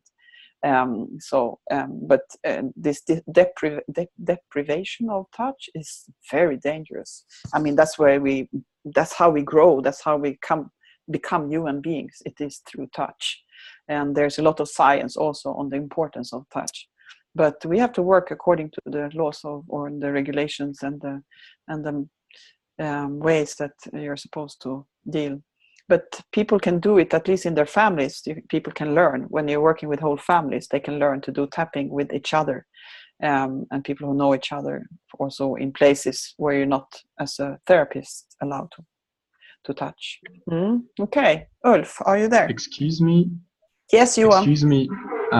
Just before I run out of megas. Yes, sorry. I've got a question about how strict, to what extent should the 14 points should be strictly in this order, should be strictly used? Because here I've seen people using just 5 points because they were doing it reciprocally at the same time. So it's very hard to do this with the hands. So they would just drop the hands and do only the forehead, between the temple and the eyes, basically the face, the chest, and that's it. So they would have like 5 or 6 points. And you said more than 14. Yeah, and you said they couldn't do the hands because of what? I didn't get it. Sorry. Because they would do it reciprocally at the same time. So 2 people would face each other and do the thing at the same time. Okay. So I would do it with you. I would tap you. You would tap me at the same time. Okay. And this is an interesting. It was a different way of doing it. Yeah. That I found interesting because it was a different connection. Yeah, and that is what I'm trying to say, is that we always teach people to do it to each other, but for us, it's not necessary to do it at the same time. It's better that the person who is being tapped can focus on their issue, relax, just receive, and not having to think about doing something for somebody else. So I find it more, that becomes for me more like a game than a treatment, when you are supposed to do it simultaneously. But I mean, of course you can do it. But I mean, if you just adjust it a little bit, and one will receive and the other one will do, and then you exchange. That's how we do it when we do tapping for each other. But at the same time, I don't say that these points, I mean, according to research, probably you can use different points above the waist because they have a lot of what do you say, connection through the nervous system to the brain, obviously. We teach it this way because it has proven that these points obviously give some change. But then what you do, I could never say that, oh, you cannot do it like that or you cannot do it like that. No, because the tapping it's an open source. I mean, as long as it works. We just know that this works very well. And people find different points, different strength in the different points. I mean, that they feel like, oh, somebody will say, oh, I know that it's only this point on the hand that works, but that's for that person. So that's why we say we go through, because the way I learned TFT, you use different points for different issues. But the EFT use all the points, and it is a more easy way of doing it because you never know whether one point or the other. You can find out, according to TFT and the way I learned it, you can find out which point you should tap for specific issues. But instead of doing that and making it possible to teach it to many people, you do the same to everybody because it works. Can I just say something there, Johan? I think it is very interesting doing it reciprocally. I'll have to do it, to see what it feels like. I agree with Gunilla that it's probably a different result because you are activating part of yourself when you're treating somebody else. So I have no idea what it would give, but it would certainly give a game state. It would certainly be a connection. It would be a state of flow if people are doing it fluently. So I can see lots of interesting things with it. But specifically for kicking in the relaxation response, I think I go with Gunilla that's maybe not what's happening there, but it probably will do lots of good things. I think it's really interesting. I'm definitely going to try it. Yeah. Thank you for your feedback on that. Yeah, we also experienced and we observed this. Well, people doing this were observing the connection advantage of this reciprocal at the same time. But on the other hand, we also couldn't go through the whole process, and it was then there was no passive person. So, as you say, we wouldn't go through. We would go to relaxation a bit less possibly. Yeah. Okay. Thank you. Yeah, that's great. We will try it and see how it is. Yeah, please. But basically, also just want to add one more thing there. Depending on what explanation model you like to use for whatever is working here, it will be either very focused on specific points or not focused at all on specific points. If you go by TFT, there's a specific point for each emotional issue along an energy meridian. And if you go with Rudin's research for havening, it's more of a memory reconsolidation interruption. It's more of invoking a relaxation response and touching points that have more neural connections with the brain than other points. If you tap on your elbow, the difference between tapping on your elbow and tapping on your face, I think, is 60 times the information reaching the brain from what Rudin has found in the science of touch. So, just saying, I think there are so many things at play. So, like Gunilla says, whatever works is fine. But it'd be great to just, maybe you would like to, we could do a separate call and just discuss the different scientific models that underlie this, or the scientific hypothesis that underlie tapping. Gwyneth wanted to say something. Yeah. I think you've actually just answered my question, because I was going to ask what explanation or what do you say to people about why we tap in certain places? And then the other thing I was going to say, being a bit of a Viridian purist myself, is that collarbone point is really pretty fundamental kidney meridian, seat of fear, and to have sort of people going all over the place, yes, that's nice, releasing tension from the chest and right, but if you're getting results, but you're not really paying a lot of attention to the collarbone point. So I find that rather interesting. And then the other one you're missing out is triple warmer, San Jiao. You're tapping the other side of this finger. So I suppose the vibration gets through. Those are just my observations.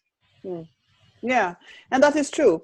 And I'm sure, I mean, because when you do on the chest, which is releasing, you will also pass I mean, the point itself, which is the K27. And we do get results, and this is a nice way of doing it. And the vibration do go through that one, because we also want to keep it simple instead of suddenly doing it on the other side. So I own it, because I'm also trained in this meridian. I'm a shiatsu therapist. So I did this. But it's right. But if you want to do it I mean, specifically on K27, that's perfectly fine. But this is the way that we find it very, it works very fine.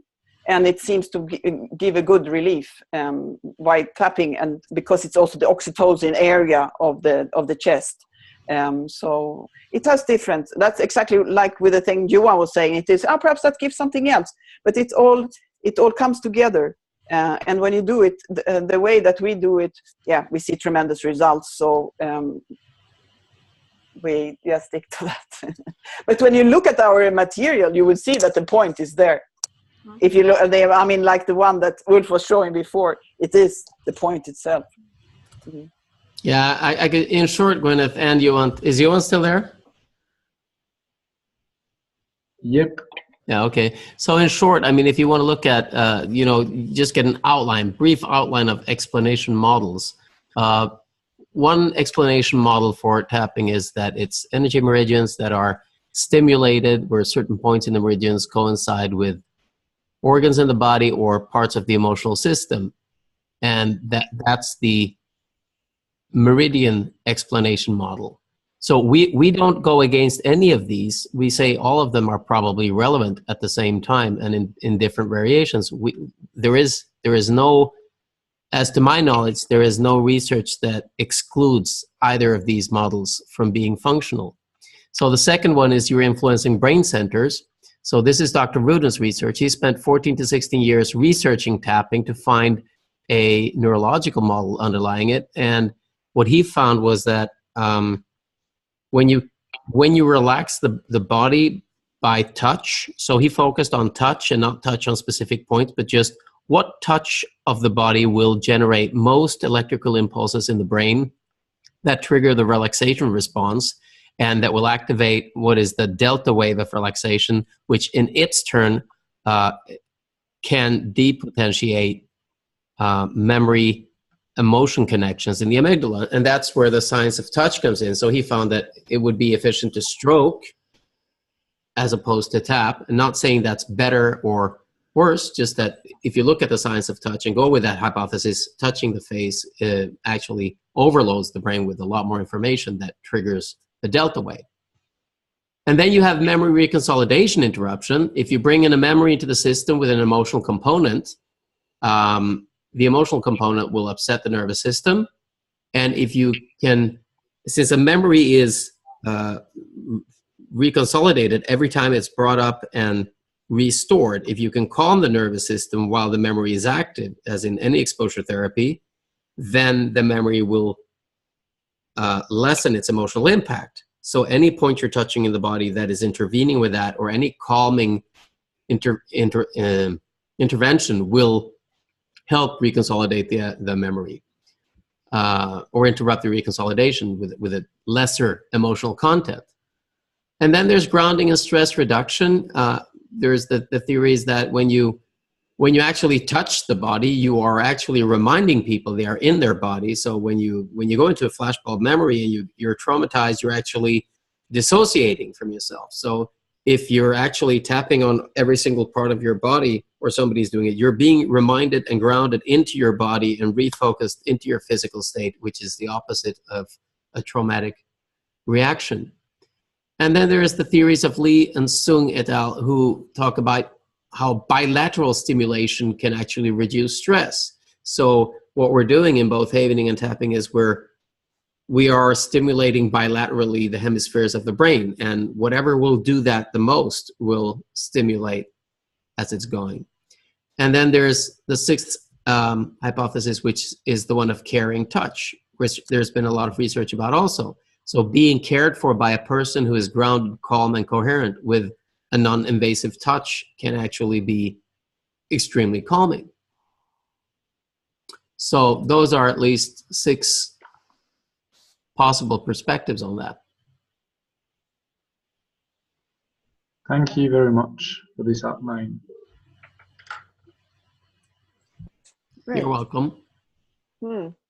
So, more questions. There was somebody who was waving before. Was it you, Veronique? Somebody. Yeah, Christine.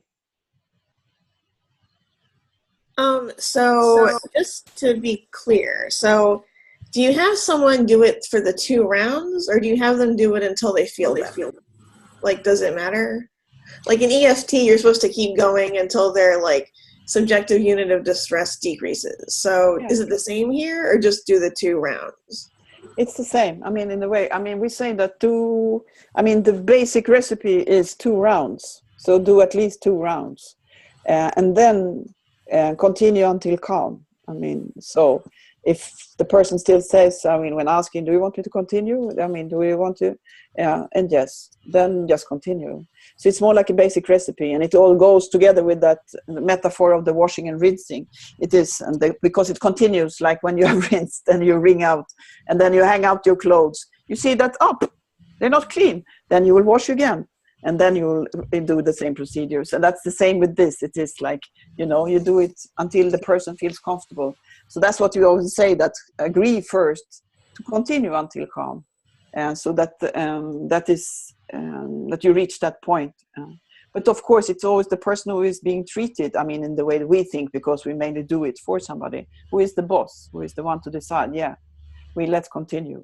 Or it's the same if you're doing it together 2 and 2, and you do it on yourself and the other person does it on him or herself. Just continue. So it's like EFT in that sense. But the basic recipe will be 2 rounds. Okay. So one more question. So you guys teach it where you have someone tap on someone else. Okay. I think that's really neat. We could probably do that here in like group settings. Like I, as a counselor, can't do that to my client, but in a group way, we could probably have people tap on each other. So that's good to know. Thank you. Exactly, because that's what the point is. That's why I'm saying that. Either in a group where people are, already connected, or in the family setting where there are conflicts, because there is no problem, because there people are allowed actually to touch each other.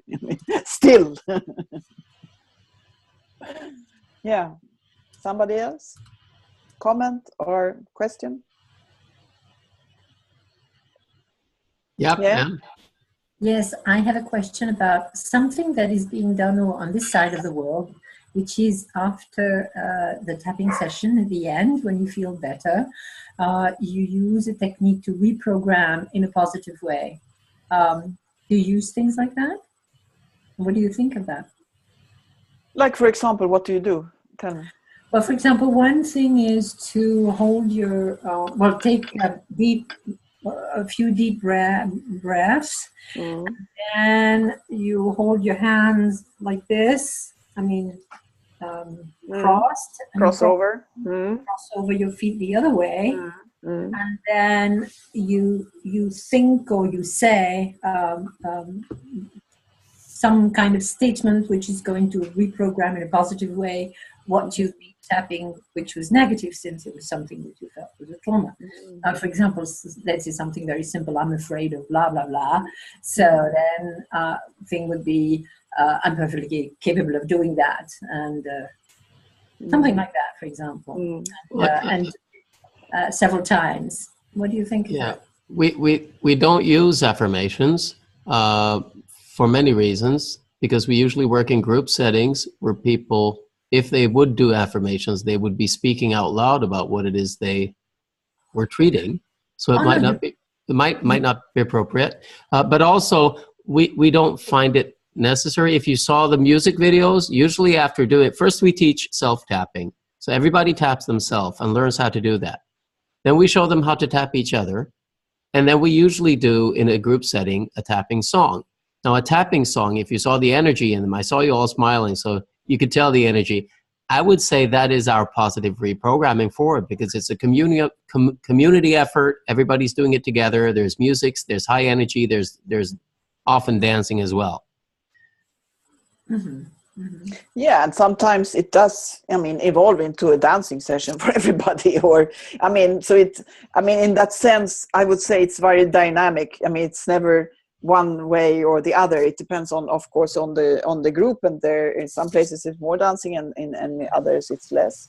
And also this, just that we ask people to say, does anybody wants to share something? That is also positive reprogramming, you could say, because people say, yeah, now I feel like this and this, or this and this. Oh, wow, it's really relieving. Oh, I feel I want to sleep, or, you know, all these kind of things that is signs of relief of it. But like Ulf says, I mean, often it is like doing some singing, or is the most strongest way of reprogramming.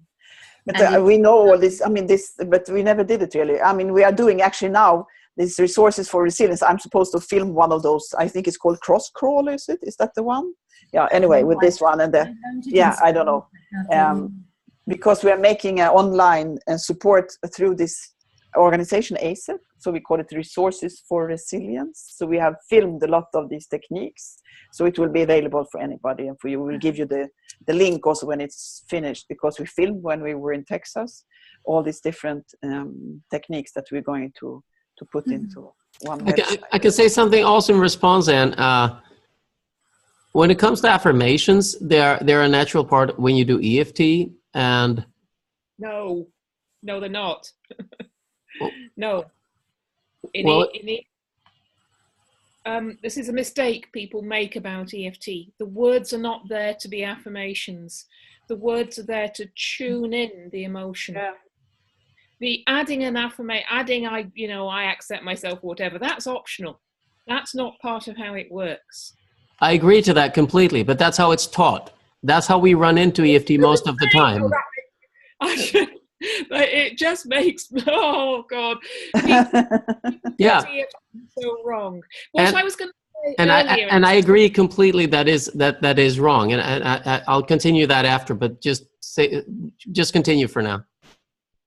I just wanted to say, we don't need to use affirmations. We don't need to sort of to tap in the positive, because the way I teach it, I say, the sky is always blue behind the clouds. When we clear away the clouds, the blue sky comes back all by itself. When we clear the trauma, a person's natural sense of themselves, natural joy, natural confidence just comes back. You don't need to bring it back. And that's so true. Yeah, I like that metaphor. And that would be an affirmation I would be in favor of. That metaphor, just saying after once the sky clears, it's blue.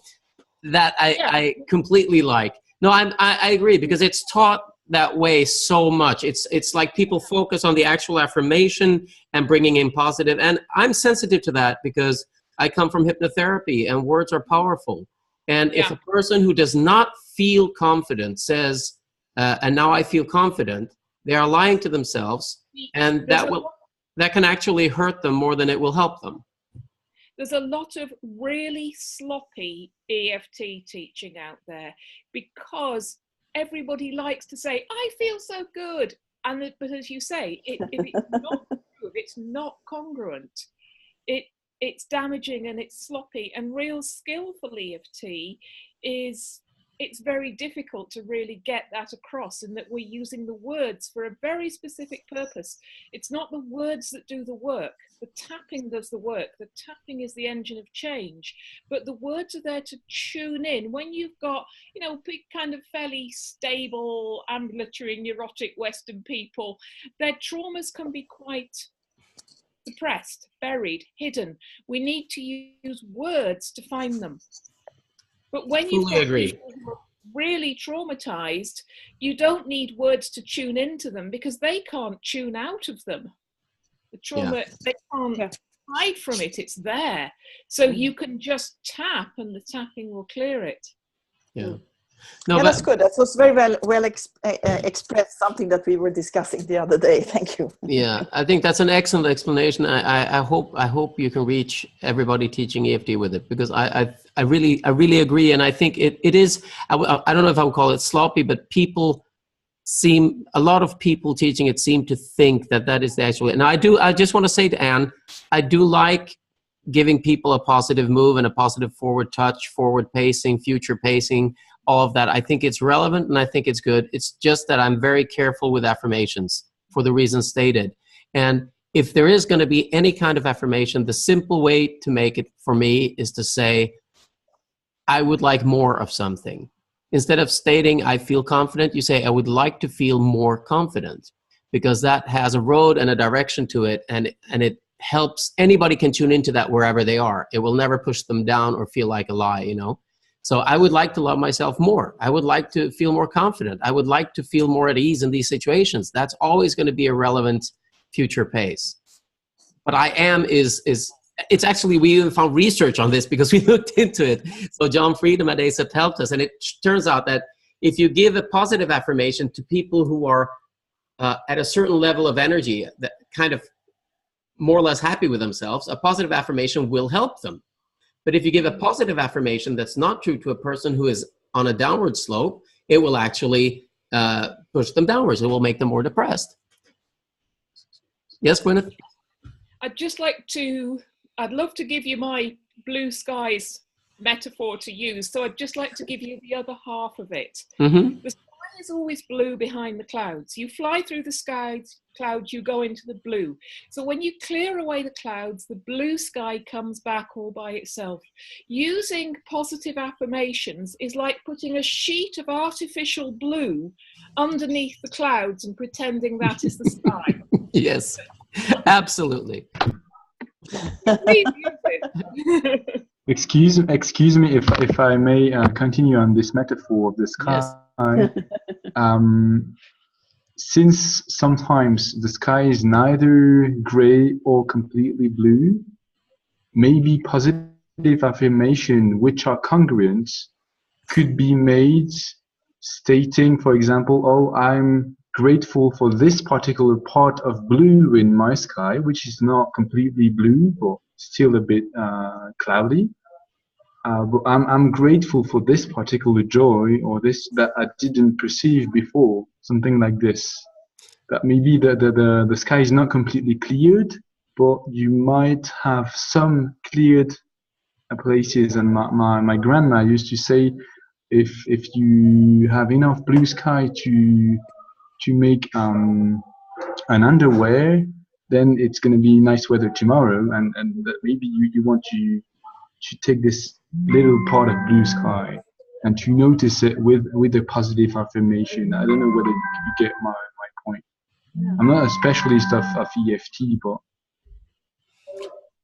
I like your point. I would not say I am grateful unless I was grateful. I mean, that's the only thing I would be careful with. I would like to be grateful. That's one thing. My point is, I agree with you that if the sky is not blue, you should be grateful for whatever part. I think that's really nice. When it comes to the words, I just want a little warning that any statement for a person who is not feeling it, that they say to convince themselves and they don't convince themselves, is at risk of making them feel worse rather than better. So yeah, I would like to be grateful for whatever blue there is in my sky. Would be a perfect positive forward movement. Uh-huh. Thank you. Do you agree, Gwyneth? I am very glad to hear you say what you've said about affirmations, because I think the incongruent use of positives, trying to pull someone towards change, is not good. But what we really have to focus on is that the tapping does the work. The tapping clears the clouds and creates more blue. And as that blue comes back, the person just feels it. They don't have to say so. They don't have it. They just do. It just comes back. Yeah, and that's true. But still, I mean, there's so many other types of therapy that actually do focus on positive future pacing that also work and can be integrated.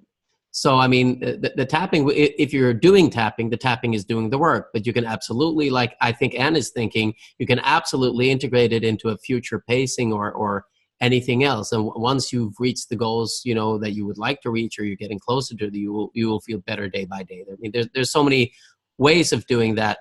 that don't turn into a filter that actually allow you to look past where you're going. I'm not saying to never use positive language. No, I agree. I agree. I just wanted to clarify that. I agree with you that in the tapping works. And I agree with Anne that there's nothing wrong with future pacing. But also, there are, I think, I teach 3 circumstances in which using positive language with tapping is skillful. But when we use positive language, we need to use it skillfully and intentionally and know what we're doing. Yeah. Well put. Great. Yeah, thank you. Some more questions? Yes, Farah. Okay, that was an interesting discussion, but I wanted to get back to the technique we're looking at, which doesn't involve language. So are we kind of feeling like after this training that people could go out and use this technique with people?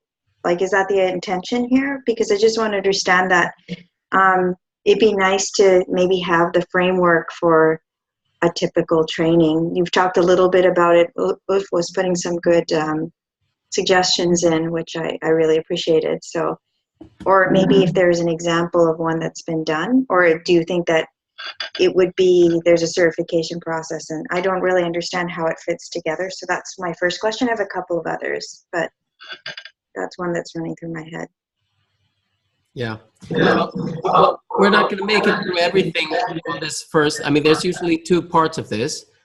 We definitely expect you to go out and try tapping with people.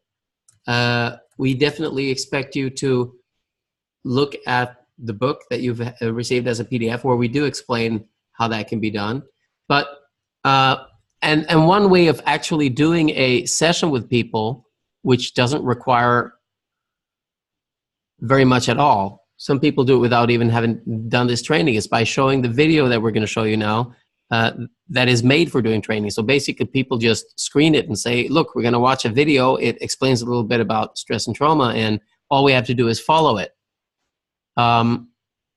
For the next training, is this a 2 or 1? I'm sorry, maybe I'm confused here. Gunilla, is this a part 2 or part 1? Första. Yeah, it's the part 1, right? Good, excellent. Yeah, so in the part 2, we go through how to do a training, how to set it up, and you will also tap on somebody else and bring somebody to that webinar so that we can all see each other work and get feedback on it. Does that answer your question? Yeah, that does. That was what I was trying to understand, is if there was going to be more information. I guess the other thing is, like, when I think about bringing it to groups, especially groups that are traumatized, then how do you have a disclaimer that people sign, or how do you deal with that side of it? Because it's non-invasive and all of that, but it's still something you're bringing to people. So there's probably another end to it, that in terms of closing the loop, in terms of, let's just put it as liability, that I'm kind of curious about. Because you guys are going for a lot of those groups that have these very, very heavy traumas. And I'm just kind of curious about that side of it too. The places where we work, that's usually not an issue. We don't say we're here to give you a treatment. We say we're here to show you how you can self-regulate stress. And if you want to learn that, please do. And nobody is forced to attend. It's different for all of you. I mean, if the way AB is working, maybe that is an issue. And the way you're working, maybe it is too. What would you say, Gunilla? I mean, the question has never even come up. I mean, we've been working in so many different places doing these trainings, also in the US, actually. And since we, as Ulf says, we stress it as being a self-regulation for stress, not for trauma. That's why I said also in the beginning, perhaps before you came, that sometimes we call it tension tapping technique when people find this word trauma being a too strong word for you to deal with. So we have been working with refugees in different countries in Europe, as well as in other countries, and in India and in Canada with First Nation bands, as I told you when we were talking. And nobody ever asked me for having this kind of disclaimer for what you're doing. But that is, we present it as a self-help regulation and something that you can do to relax, actually. We don't say we come here to help you with your traumas, but then, I mean, the discussions, of course, will often come that people turn out what is trauma, and we will talk about stress and trauma, what is what, you know. So I don't know. I mean, it actually nobody ever asked about it like that. But then in our videos, we have it. I mean, we have a disclaimer in the video because it is made from, so there it is, a disclaimer. But I know the issue with disclaimer is so much stronger in the US than in our place, you know. Here, people hardly know what it is. I'm sorry, but here, people don't know what it means. Yeah, Abby? Yes? Yes. So I'd like to address Farah's question because it is in my area. It's a concern, and especially because I'm starting to work with clients that aren't all in prison. Some of them are just in the community, and so in the informed consent that therapists use, I write in there that I use complementary and integrative therapies. Then when I see that this technique might be useful with this particular client, I just say, you know, this is the time when I think that one of my complementary therapies might be of use in us moving forward in our, you know, in our discussions, in our sessions, and would you be willing to try it? And I introduce it like that, but in my informed consent up front, stating the type of therapist that I am, the techniques that I use, I say complementary and integrative therapies. And so that leaves the tapping techniques open, as well as, you know, some other things that I might choose to use. Yeah, thanks for that. Does that answer, Farah? Yeah, I think so. I mean, it's just because of the training I'm getting. They actually, I'm doing like I said, I'm doing EFT, and so the trainers I work with actually do kind of make a point of. I think generally people don't run into problems, but make a point of letting you know to be careful about, especially with trauma settings, and so it's good to think about. That's more where it's coming from. Not that I'm super concerned about it. So I was just kind of wondering. How it's addressed. Yeah, I think it's answered. Yeah. And it's good to discuss, like with Abby, that she's explaining it, because you're working in a similar settings. And it is different depending on where where in the world you are. As you know, since you've been to so many places, it all depends on and how you present it. I mean, it's very important how you present it. Okay. I did just want to make sure I understood, like some of those techniques you were showing us, like pulling your arms down when they're in the air. Is that going to be the thing that you're putting together for ASAP, the Resources for Resilience? Or is there a list of those kind of other techniques that you're using with people? So completely different question, but. No, I'm sorry, I didn't get the question. Ulf, can you answer? Because I was reading something here on the chat. I'm sorry. Yeah, the screen is pulling up questions, I guess. I'm not looking at them. Yeah. So I was just wondering, like, you know, some of the techniques you were showing, the breathing techniques or the blowing bubbles, and is that the stuff that you're putting together in your Resources for Resilience that's going to be on the ASAP website, or is that? Not all of it. Parts of it we do mention there, yes, because we filmed the whole pre-humanitarian conference and we mentioned these things.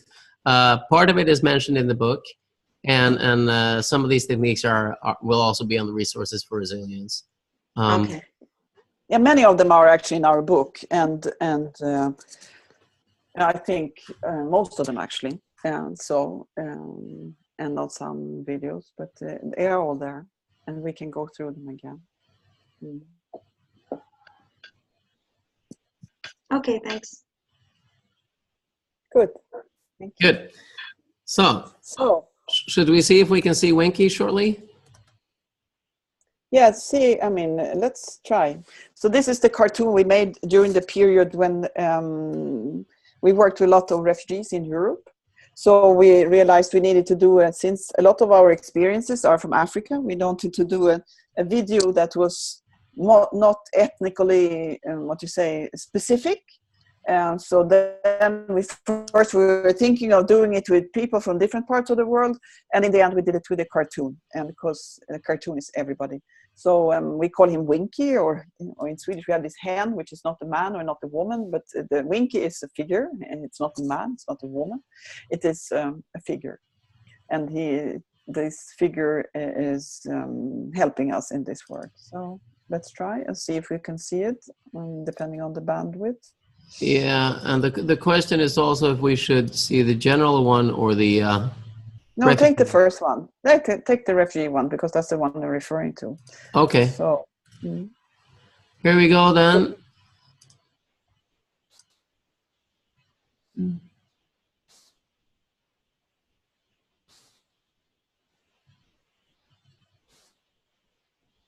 And if you don't see it, so this is the disclaimer. So here you see the disclaimer in the beginning there. Oh, no, this was the general. That was the general one. Sorry. So this was a creative agency in Los Angeles and New York who did this for us, like to be part of this work that we're doing. So they gave it to us. Several weeks of work. They did this video for us, which is fantastic. And then we have done this printed PDF material in like 11 or 12 different languages that you also can access through our website or through the website called selfhelpfortrauma.org. There you can download it. There is also one of these GIF which moves, so it actually does the tapping. But they are really made for all these different groups of people who came to Europe during that time. So it's not in Arabic, Tigrinya, Turkish, I think we have Farsi, Dari, and some other languages, Spanish and English and French, of course, and Swahili. Yeah, I'm not sure if I have it on my hard drive, so I can find it now on this computer. But take that one then. Take the one you just had then, no problem. Yeah, I think it's fine. Here we go.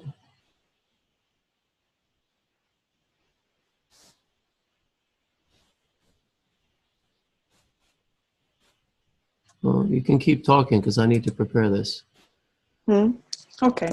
So, so we will just show this one and then we'll round up because it's already running a bit late. So we will finish with this one. So if you have any final questions, that will be perfect.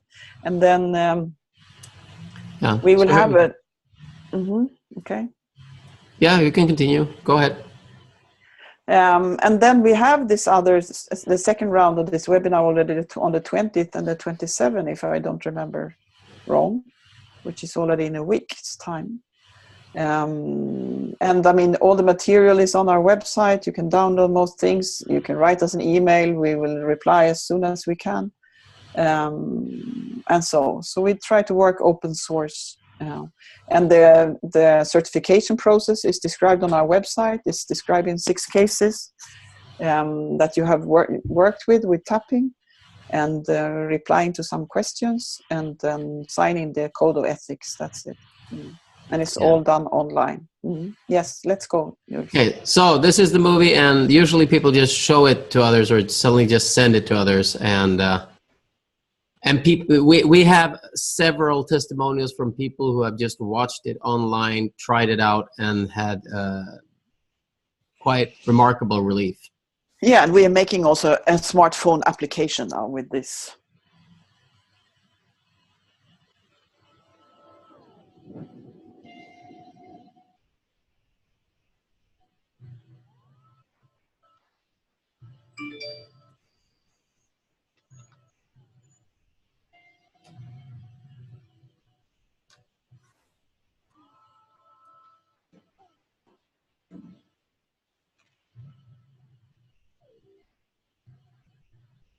You don't hear the music very well.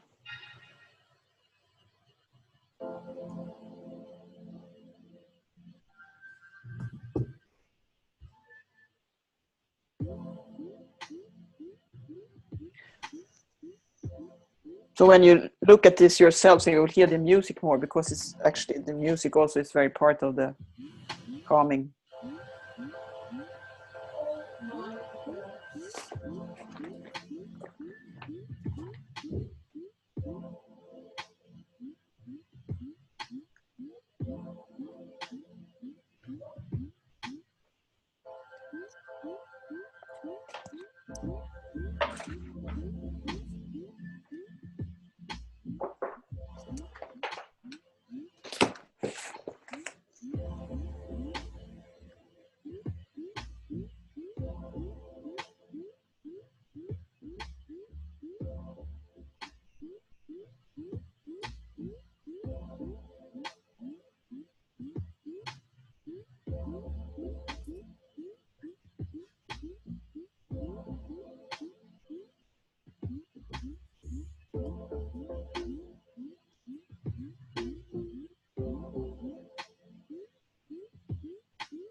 Yep.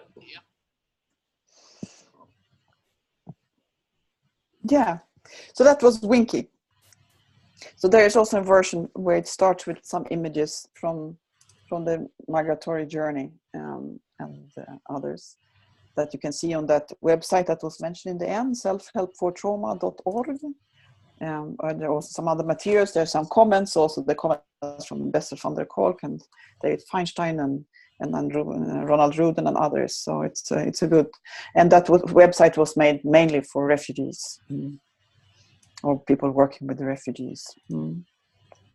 So I think we come to the final. It's almost here, 9:30. So yeah, should we finish with something special, perhaps? Let's do that clap again, and then we finish with that one. Is that okay? So you will all get an email, all get the details you need, and we hope to see you again on a part 2. You can do your certification cases. All the information will be there. We hope you all feel sufficiently enthusiastic to move It is forward. a great work, and you will see so much change. It is so fantastic. It's like, wow, nobody can miss this in life.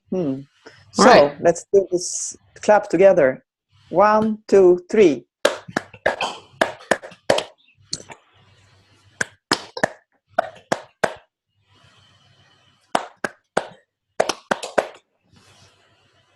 Hello. Thank you so much, and see you next time. And please write us anything. We will be so happy to hear from you about your results and how you do and everything. And Johan, see you in Goma. Thank you. Thank you. Take care, everyone. Goodbye. Thanks. Bye-bye. Thank you. Bye-bye. Bye-bye. Bye. Bye-bye. Bye. Thank you.